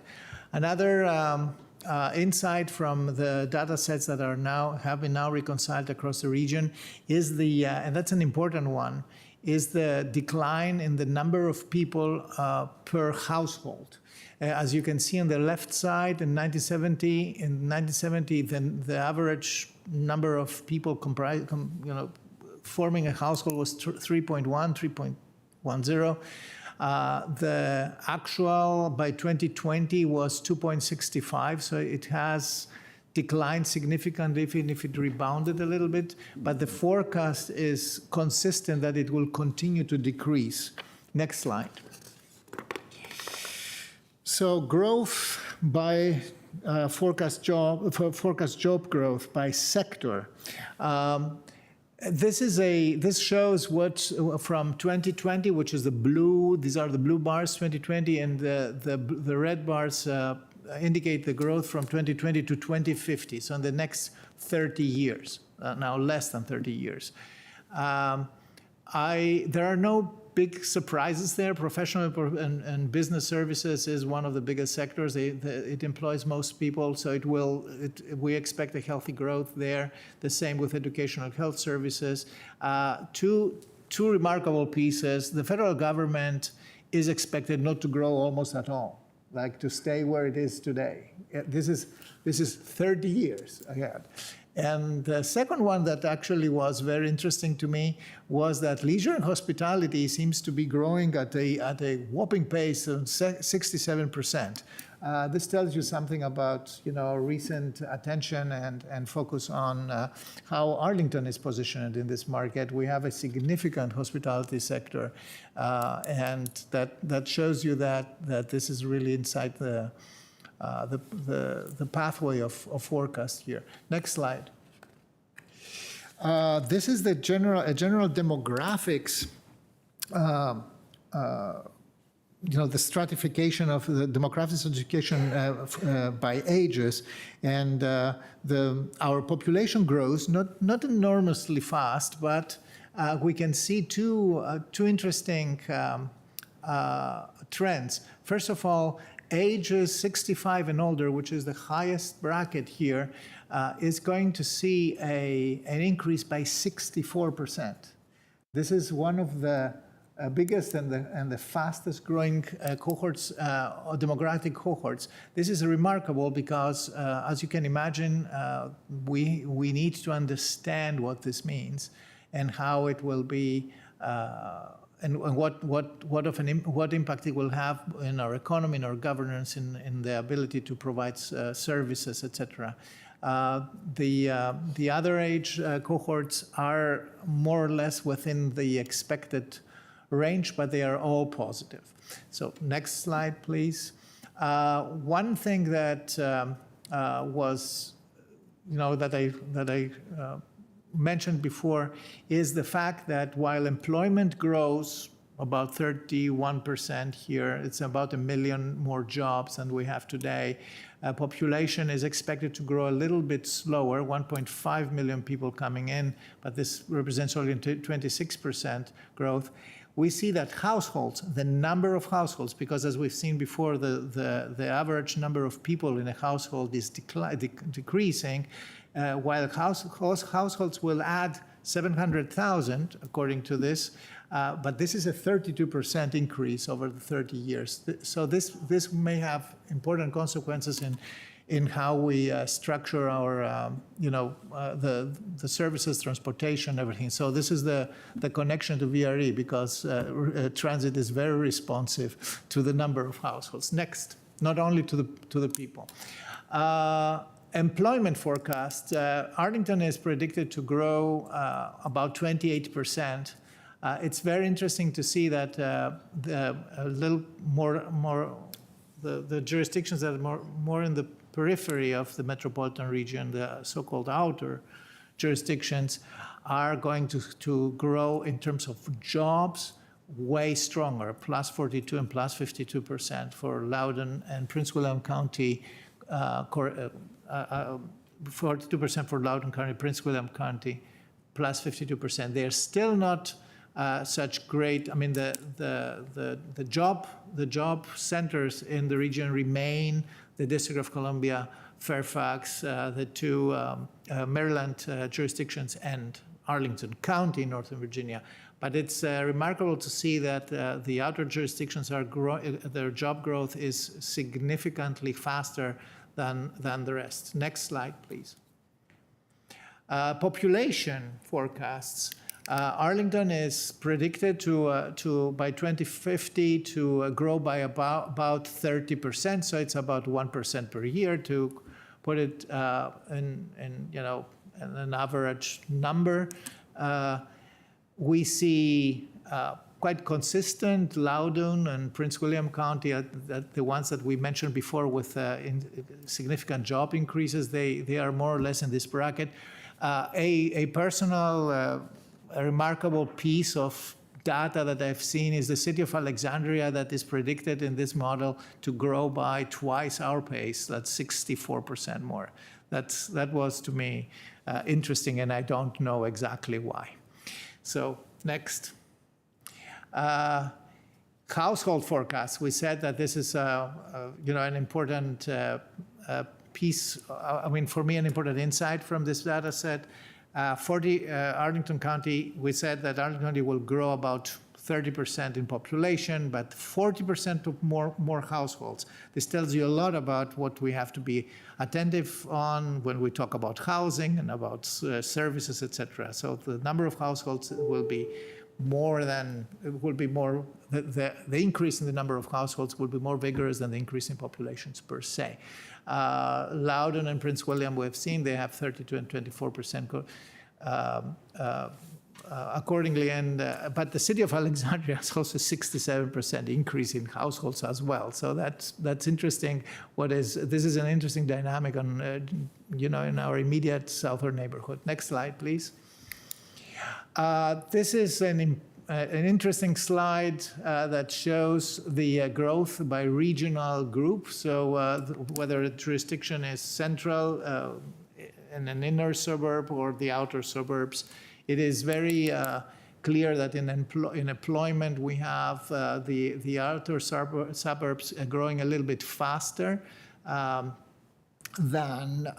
the rest, but still the proportions are where they are more or less today. In population, you see that the bulk of the population of the region is now peripheral to the core. This is also the case today. The growth parameters are pretty much compatible with each other. But in households, you can see the last stack. In households, you can see that the inner jurisdictions, and Arlington is an inner jurisdiction, of course, are the number of households grows faster than definitely the Fairfax County periphery, and even faster than the outer jurisdictions. Next slide. This is now the same data set presented by regional. So the green is Northern Virginia, and the blue is the district, and the dark blue are the Maryland suburbs. In employment, Northern Virginia, there is an almost harmonious expansion in employment, Northern Virginia still being the biggest employment center as a whole, but still a very, very strong core employment in the central, in the District of Columbia. In population, we are growing also as fast as everybody else. We are more or less in the same bracket, but in households, you see that the district is replicating the dynamics of the central piece of the region. So the number of households in the center of the region grows faster. Next one. And that's the credit where credit is due. Paul Desjardins is the chief demographer and statistic wizards for the Metropolitan Washington Council of Governments. He makes all these presentations, and I cannot be more thankful to him for allowing me to present that today. The bottom line being the households are coming. It's not just the people, it's the number of households, and this needs to be taken very seriously because there is a significant difference between the dynamics of how the population grows, which is not enormous, but how the population organizes in households, this begins to be more interesting than I have expected before this data set was published. Thank you. Thank you, Mr. Carantonis. More households, older households, wrapping our head around all of that before it materializes over the 30-year period, certainly important work. And I think Paul will be grateful to know that both member of the COG board as well as member of the TPB both presented the same material at an Arlington County board meeting. He will be over the moon. So thank you for that. Let's see. We're now ready to turn it back over to the manager. I know you have a couple of, an item under your report, very important. Yes, yep, thank you, Mr. Chair. I only have one item today, and I know you've been all waiting for Dr. Ruben Varghese to return so that he could give us some pointers on how to remain healthy during what has already been a busy COVID and flu season. So we didn't have your play on music, Ruben, but we'll wait for you to walk up here and make your presentation. Dr. Varghese, as you're making your way up, I'll clear my throat to illustrate the importance of what you're going to say. You both got colds and all. Right.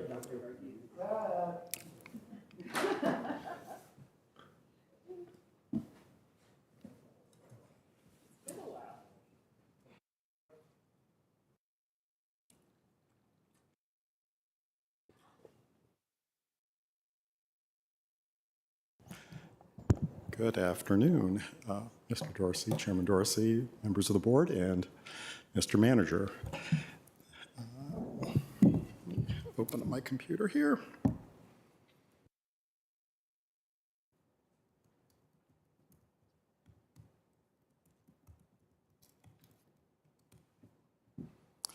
All right. So thank you for inviting me back. To talk about respiratory illnesses and how to reduce their impact on individuals and the Arlington community. Ms. Jacobs, could you put up the oh, you already have it, thank you. This is a web page that Public Health created for our community, and I hope to debut it here and show highlights of the site, which can help our community members make the best preparedness decisions for themselves regarding respiratory illnesses. And to the earlier topic, of course, public health strategies to control and prevent the spread of illness is another type of preparedness appropriate for Preparedness Month. So on this page, you will see a familiar graphic from the COVID era, but we've now titled all of this respiratory illness, COVID-19, flu, and RSV. RSV stands for respiratory syncytial virus. To limit the spread of these illnesses from person to person, follow as many of the steps of the various layers of Swiss cheese that you can implement if you have any symptoms, test positive, or if you have close contact with someone who is sick. As a reminder, no single strategy or Swiss cheese layer is perfect at preventing the spread of respiratory illness. However, as you know, each strategy has a weakness or hole, but using many overlapping layers to block more holes, this helps to prevent the spread of germs from getting through. So if you don't remember anything else for the listening audience, this is the thing that I would have you look at. So on this home page, we have arranged materials by the 6 tiles listed here. And eventually I'll ask Ms. Jacobs to navigate, but it won't be in the order that you would think it would be as presented here. If we could go to the tile that says respiratory illness data.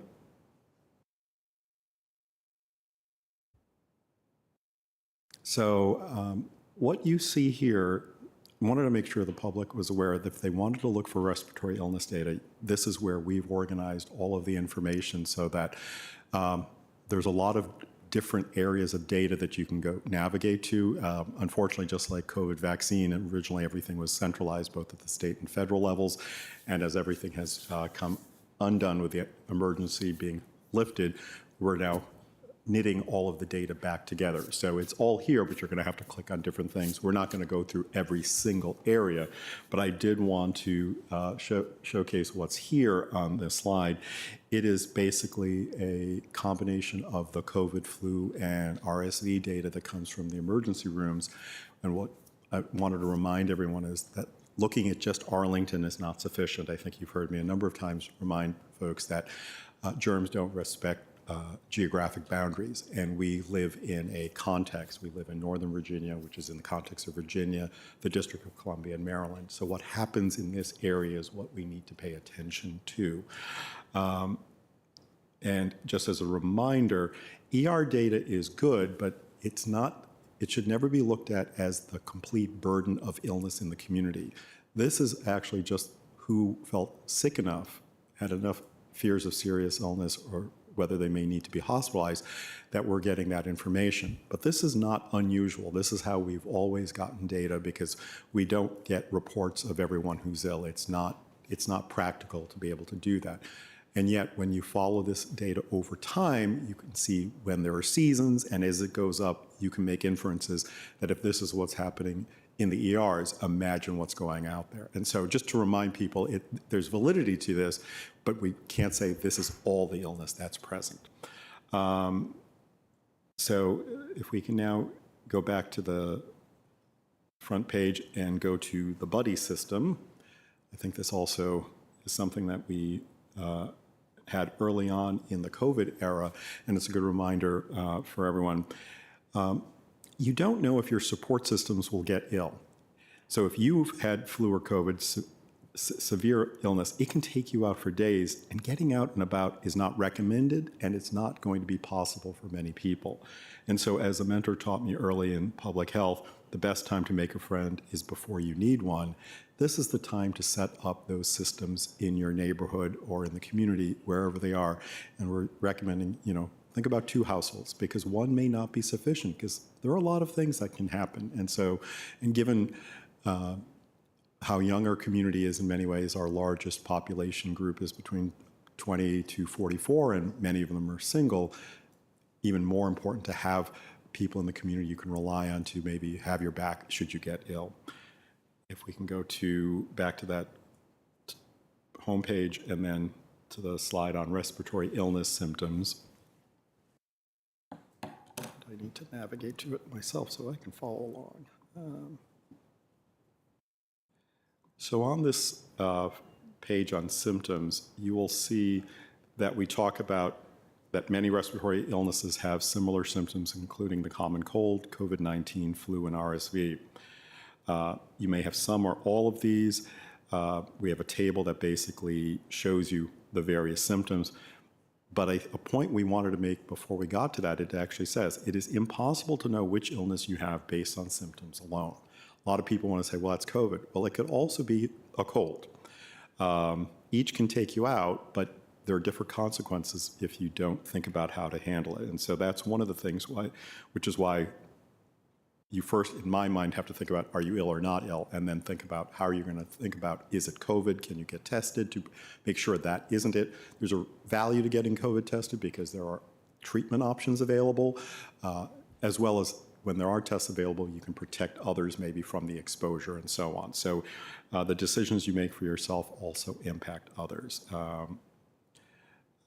You'll see in this graph, the first 5 actually apply to all 3 of these viruses. Then you'll see the next 6 apply to COVID and flu, and the last 2 apply to RSV, which is primarily seen in children, although older adults can get it as well. And they often will present with things that we don't typically see as adults. When you're generally sick, you may have a decrease in appetite, and there'll be wheezing. So if we could go back to the other homepage and go to the symptoms or test positive slide. So I just wanted to point out to folks, here's what we would recommend, and you can go into details at home, but if you have symptoms or test positive, stay home, which is what we mean by isolate, away from others as much as possible, and do the steps to slow the spread. That goes back to the Swiss cheese layered slide to protect your household. General concepts, key considerations for how long to stay away from others. The closer you are to someone when you're sick, the more likely you are to spread respiratory illness. So obviously, the more distance you can keep. If it's 1 foot, it's 1 foot. If it's 2 feet, 2 feet, it's 2 feet. If it's 3, I think you get the point. Obviously, parents and people taking care of you don't have that luxury, but then this is where masking can sometimes help. So And then you can look at various specific recommendations based on COVID-19, flu, and RSV. Then we go to, just in general, wear a mask that covers your nose and mouth when around others. Get tested or discuss testing with your healthcare provider. Not everything can be tested for. RSV, there are some tests, but it's not as readily available, and it's for a more specific population. Work with your provider to see if that would actually be appropriate. And then obviously, if you haven't heard, the federal government has resumed providing free test kits for COVID. Again, you can order up to 4. And so it's another thing to consider. And I did not write down the website for that. My apologies. And then let's go to if you have, just make sure, where did I let? If we can then finally go to the respiratory illness vaccines tile. Just to make it easier for people who sometimes may like the county to find things, we've tried to make it as simple as possible to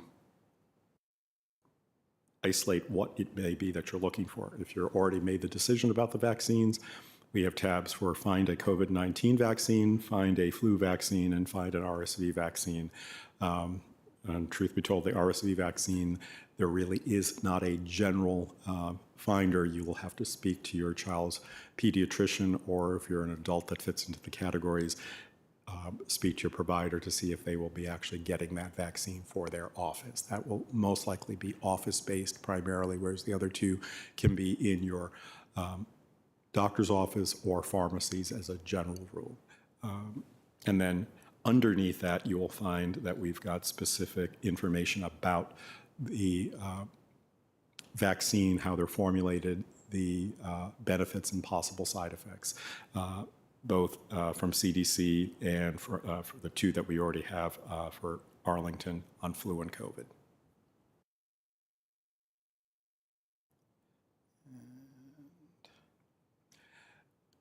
However, just so that people can, if they're just want to look or hear it, the general recommendations for vaccine are as follows. This is the first fall and winter virus season where we have vaccines for 3 major respiratory viruses, COVID-19, RSV, and flu.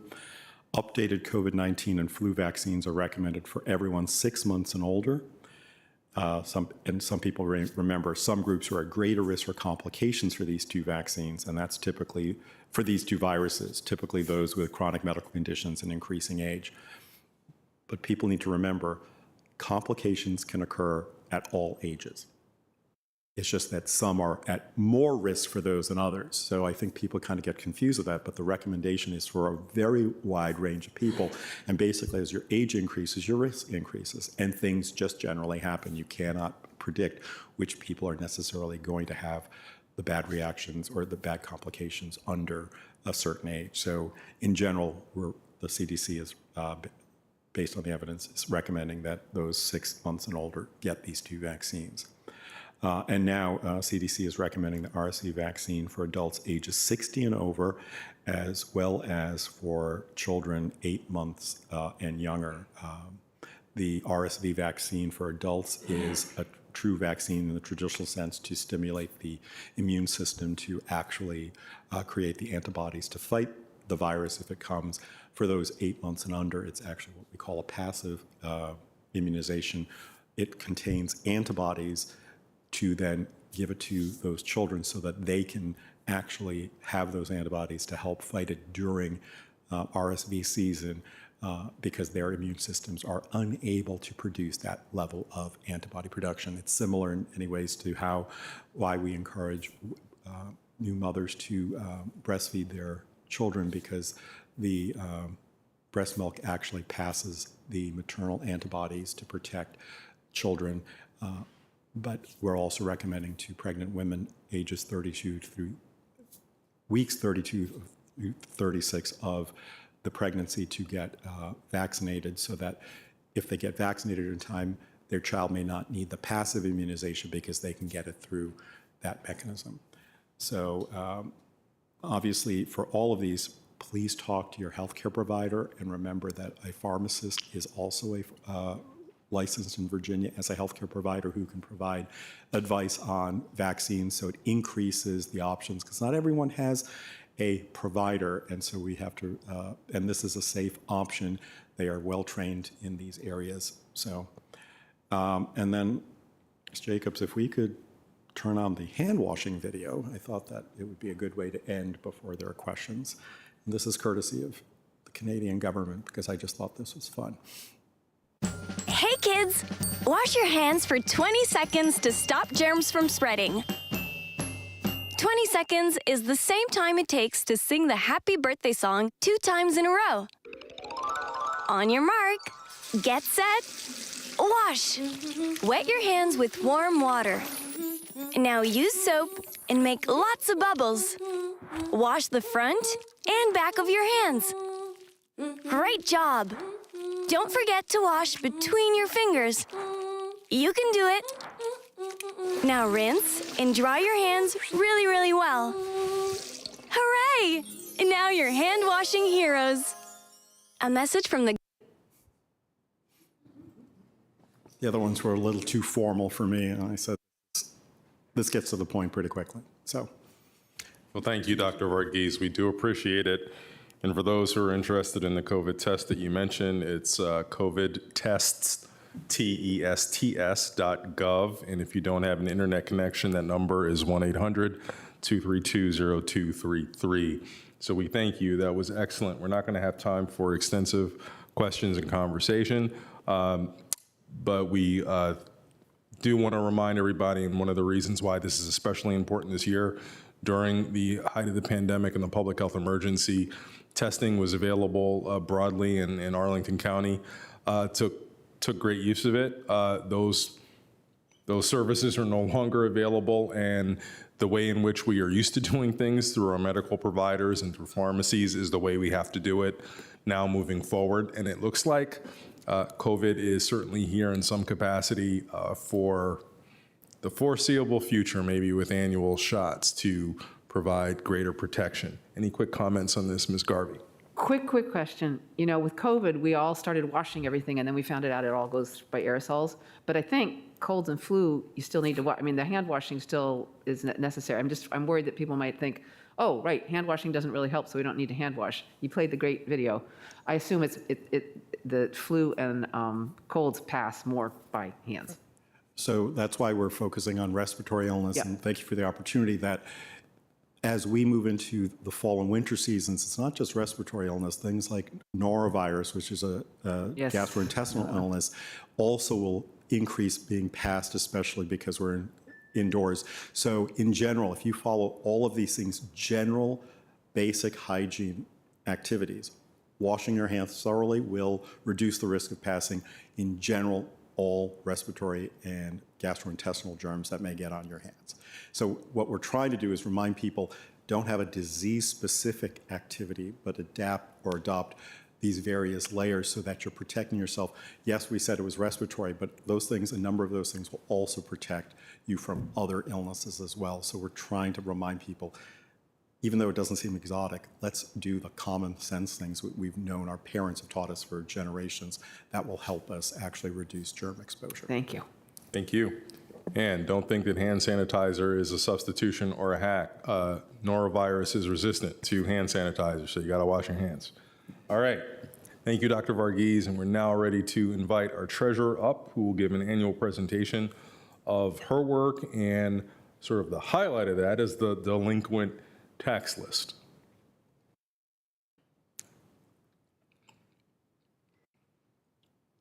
Please adjust the lectern to a height that's suitable for you. And you do have to hit the button for the microphone.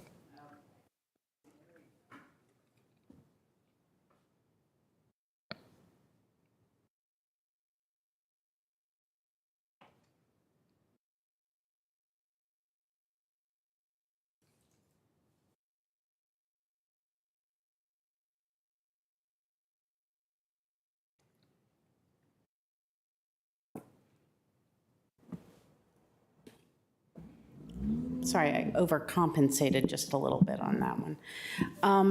I'm here, as you just mentioned, to talk to you today about Arlington County's tax delinquencies for FY23.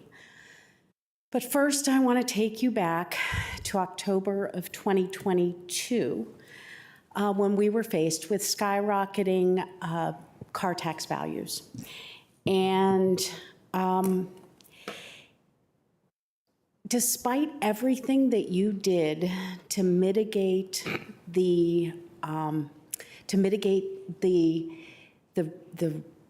taxpayers, the results of this from the taxpayers, we still saw the highest tax delinquencies, not just since the pandemic, but the highest since the fallout of the Great Recession in 2008. So imagine how pleased I am to tell you that at the end of the collection year, we once again attained a delinquency rate that was the lowest in Arlington County's history, a mere 0.157%. The lion's share of delinquencies of levied taxes are vehicles, in vehicle taxes. And last year, they were 77% of the total delinquencies at the end of the year. So I thought it'd be a good time to maybe go into vehicle tax delinquencies in a little bit more depth this time. Oops. Sorry, I'm having issues here. If I can get back to that last slide, it shows you that, and it's abundantly clear, that vehicle tax delinquencies surged last year. They were, despite a very moderate increase in the number of tax delinquent accounts, and I think that was 3.4%, actual vehicle tax delinquencies went up 33%. Typically, the largest number of accounts, of delinquent accounts, are opened the year prior. And you can see that from this chart. This is a reflection of Arlington's transient population. A lot of people move here from areas that don't have vehicle taxes at all, so they don't know that this tax is coming, and they are really shocked by it. And even if they didn't move from out of state, a lot of people come from, let's say, Fairfax. They don't realize that they have to change their DMV address, and so they end up paying Fairfax and going delinquent here. But in addition to that, we heard from a lot of taxpayers who had bought new cars and had really no idea what that new car was going to do to their tax liability. It's exacerbated by the fact that the first year you usually get a partial year tax bill. So the second year is also a very big shock, a shock to them. The other interesting thing that I think I need to point out is almost half of the vehicle delinquencies, tax delinquencies that we had, were on cars that were valued at $20,000 or more. It's obvious that a higher valued car will have a higher tax bill, but I think that also what accounts for some of it is that personal property tax relief does not get applied to car values over $20,000. As you probably know already, tax delinquencies for vehicles happen all across the county. But at the end of the collection year, you can see that the delinquent accounts are mostly in the densely populated and highly transient areas. Moving on to real estate tax delinquencies. Real estate taxes represent over 88% of our levy, and thankfully, only 6% of our delinquent taxes. As you can see from this chart, tax delinquency, real estate tax delinquency peaked during the pandemic and has been slowly coming down ever since. They too, just like vehicles, happen all across the county. But you can see that by the end of the tax year, we have reduced the number of delinquencies dramatically. Business tangible tax delinquencies were $500,000 higher in October of '22 than they were the year before. They were substantially below the pandemic year, but they were still a lot higher. And I am actually really thrilled to be able to tell you that business tangible tax delinquencies are, by the end of the collection year, were 16% lower than when I took office in 2014. Not surprisingly, business tangible tax delinquencies occur in the business corridors of Arlington. And as this slide shows you, from beginning to end, we have a lot of progress on having a low delinquency.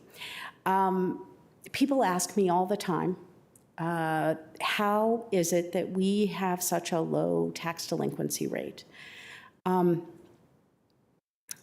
I like to say that delinquency prevention is a big part of that. And the Customer Assessment and Payment Portal, otherwise known or fondly known as CAP, is one of the most important tools we have to prevent delinquency.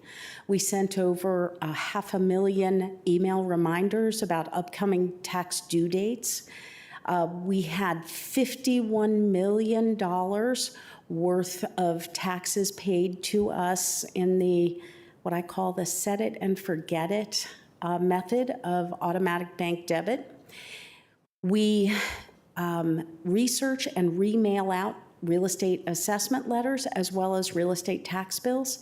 And the fan favorite, as you know, is the robocall, reminding taxpayers of a real estate due date if we haven't received their payment a couple days before the due date. But some people don't want to or can't pay online. And for them, we go into the community. Again, this year, we are accepting payments at both the Lubber Run and Arlington Mill community centers.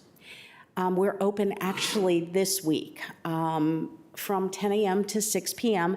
Yesterday, we did 750% more than at the same time last year. So people are really, really flocking to these centers to pay their taxes. We're also adding a new convenience this year, which is Saturday hours from 8 a.m. To 1 p.m. I would, of course, be remiss if I'm talking about tax delinquency prevention and not mention our taxpayer assistance program. We have talked about this before, short-term loan, no credit check, and a loan origination fee of only 7.5%, substantially less than the cost of going delinquent with penalties and interest. Last year, we had a record number of loans, 191 with payments of over $600,000 in taxes. This year, we are on track to be at least 20% higher in our TAP loans.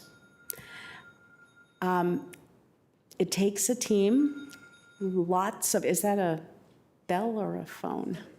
Oh, okay. I thought that was you timing yourself. No. But. It takes a team, and we are very grateful to the county departments that help us out, DES, Human Services, Parks and Rec, Technology, and last but not least, the Sheriff's Office. So we thank you. We couldn't do our jobs without them. And a little reminder that real estate and car taxes are due October 5th. Do you have any questions for me? Thank you, Treasurer De La Pava, any questions for the treasurer? Ms. Garvey? Just a comment. I was sure you weren't going to lower your rate this year because you just couldn't with all of the headwinds you had and how well you'd been doing, and you did it. Congratulations. Yeah, congratulations. I really appreciate the focus on prevention. It's better for everybody. Thank you. Thanks. Well, it just goes to show that you have, when you characterized Arlingtonians or taxpayers as those who are, willing but unable, and those who are just unwilling, that really we have a community of people who want to pay for the government that they have, by and large, and your efforts to make sure that we reduce that number of those who ultimately prove unwilling is reflected in the tremendous work. Mr. DeFerranti, I saw you wanted to comment.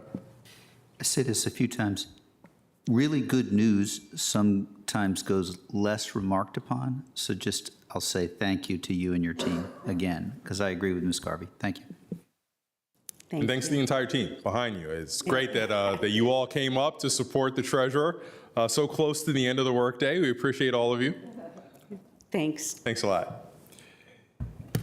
And with that, the afternoon portion of our meeting is concluded, and I'd like to move that we convene a closed meeting as authorized by Virginia Code Sections 2.2, 3711, A1, 3, 7, 8, and 29 for the following purposes: discussions regarding the performance of a board employee and regarding board appointees, considerations of the acquisitions of real property for a public purpose where discussion in an open meeting would adversely affect the bargaining position of negotiating strategy of the county board.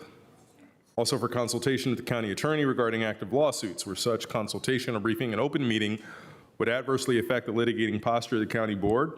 Consultation with our county attorney for legal advice regarding specific legal matters, and discussion of the award of a public contract involving the expenditure of public funds, including interviews of bidders and offers, and discussion of the terms or scope of such contact where discussion in an open session would adversely affect the bargaining position or negotiating strategy of the county board. Is there a second?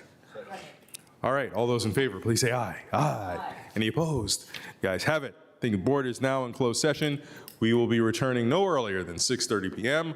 for the one item on consideration for our evening agenda. How about we take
County Board is back in open session. I'd like to move that the members of the County Board certify that at our just concluded closed session, that one, only public business matters lawfully exempted from open meeting requirements under Chapter 37, Title 2.2 of the Code of Virginia, and that two, only such public business matters as were identified in the motion by which the closed meeting was convened were heard, discussed, or considered by the board. Is there a second? Seconded by Vice Chair Garvey. Will our clerk please call the roll? Mr. Dorsey? Yes. Ms. Garvey? Yes. Mr. Carantonis? Yes. Mr. DeFerranti? Yes. Ms. Talento? Yes. Okay. Next, we have consideration of items that were pulled from our consent agenda. Do we have any speakers, Ms. Jacobs?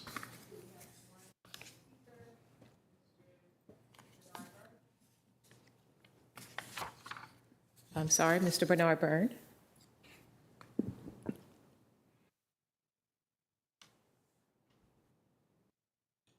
Yes, hello? Yes, Mr. Byrne. Your 3 minutes begins now. Okay.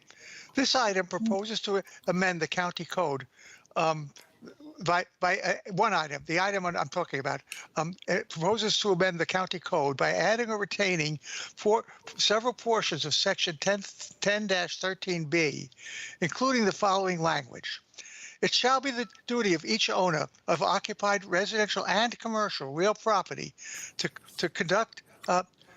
cut the grass or lawn area of less than 1/2 acre on such property within 10 days after notice from the county manager or designee, when the growth on each grass or lawn area exceeds 10 inches in height. The county board added the words "and commercial" during a meeting last March. The item that contained the words was within the consent agenda for the meeting. As a result, the board has never previously discussed this action during a public hearing. Please therefore remove the words "and commercial" during this meeting. The county manager's report states that the board added the words to eliminate confusion about the application and subsequent enforcement of the ordinance based on property type. Rather than remove the words residential from the item, "and commercial" was added. This made a bad situation worse. If not removed, the word and commercial will substantially reduce the amount of pollinated and wildlife habitat within the county for the following reasons. Unlike frequently mowed lawns, areas containing tall grass usually contain many flowering plants that feed pollinators. Tall grass shelters pollinators and birds and protects them from predators and inclement weather. There is a common misconception that tall grass harbors grass. That is not correct. Rats feed on trash containing food. They live underground. They do not feed on tall grass or find any more shelter than they do in hedges and other vegetation. It is important to remove trash from all properties. However, it is harmful to the environment to remove tall grass and flowering plants that grow together with the grass. Further, unlike vacant properties, the county has received few, if any, complaints about tall grass on occupied commercial properties. Perhaps more importantly, however, I ask you to advertise the removal of the entire present text of Section 1013B from the code. There's actually no valid reason to require owners of residential properties to cut their grass or lawn areas. This is just aesthetics, nothing more. Further, the proposed changes add new definitions to the county code. Each of these definitions is complex. Together, they will create a bureaucratic nightmare, as they have too much subjectivity and detail. Owners of occupied properties should not need to follow a complex set of rules if they wish to allow their grass. Thank you, Mr. Byrne. Your time has expired. We appreciate your participation. Now, move on to have Ms. Jacobs call our consent item, or item removed from consent. Yes. Item number 25 is an ordinance to amend, reenact, and recodify Chapter 10, Trash, Recycling, and Care of Premises, Article 2 of the Arlington County Code, to amend and clarify definitions and responsibilities. Okay, thank you very much. Mr. Manager, it's my understanding that Mr. Santafemia and Ms. Fioretti are here to answer any questions if needed. Ms. McIntyre, you're here from C2E2. Is there a presentation that you would like to make this evening? That's welcome. Thank you. Again, I'm Joan McIntyre speaking for Climate Change, Energy, and Environment Commission, and also on behalf of my colleagues on the Natural Resources Joint Advisory Commission, representing the Forestry and Natural Resources Commission and the Parks and Recs Commission. And just want to say that we fully support the proposed change in the ordinance, and we very much appreciate all the work that the staff has done in order to update the language and also to consider how to actually implement it. Again, we all feel strongly that this is a long overdue change and will help is consistent with the county's stormwater management policies, biophilic resolution, and also, again, will help change some of the perspectives of aesthetics of what landscaping should look like and move it towards more natural landscaping that's much better for the environment and natural wildlife. Thank you. Thank you very much, Ms. McIntyre. And Mr. DeFerranti, the discussion is now with the board, and I think you're going to focus our discussion with a motion. Yes, I move that we adopt the ordinance, adopt the county manager's recommendation, and adopt the attached ordinance to amend, reenact, recodify Chapter 10, Article 2, Condition of Private Property Ordinance of the Arlington County Code to amend and clarify definitions and responsibilities. Is there a second? And assuming that's attached to the board report dated September 15th, I will second that. Okay. Friendly amendment, I incorporate. Beautiful. So it's been properly moved and seconded with the approval of our county attorney. Anyone to speak to it? We'll begin with Mr. DeFerranti. Just, I think this is for Ms. Fioretti. I did ask, Mr. Byrne we've gotten to talk about this at several Open Door Mondays, I think several of us. And my impression is that this keeps it consistent, the word commercial, and I guess is that correct, that it keeps it consistent as the word commercial being added? And then second, it's my impression that we would not be, enforcement is not our first tool that we use with respect to this type of, or we would likely use with respect to this type of a situation. It seems to me from past lives as a city attorney that you rarely do this unless there's a persistent and huge problem. So as those two understandings correct, I don't know if you can speak to that at all, or either of you. Good evening, Mr. Chair, Board. You would be correct. Our first tool in our toolbox for this situation and all situations with code enforcement is communication. Communication is our first attempt at resolving any issue. We try to work with the property owners as much as possible. And incorporating commercial property in the ordinance back in March was consistent with the Virginia State enabling legislation. It makes it much more equitable. And prior to that, code enforcement actually had no tools to address commercial properties that had overgrown issues. But very much like the residential properties in what we're speaking about today with the language of native vegetation, even if it's a commercial property and the owner of that property is claiming that it is native vegetation, it would take the same course as residential and go to Ms. Fioretti's department for an evaluation before we took any enforcement action. Great, thank you very much. Appreciate that, the chance to just ask that question. I think all of us, but certainly we've tried to listen and hear your heartfelt concerns, Mr. Byrne. I also just ultimately feel as though in this case, there's an instance in Lion Village where this came to mind, and I think the limited circumstance and the judicious use of enforcement lead me to be supportive of and to have made the motion. Thank you. Ms. Garvey.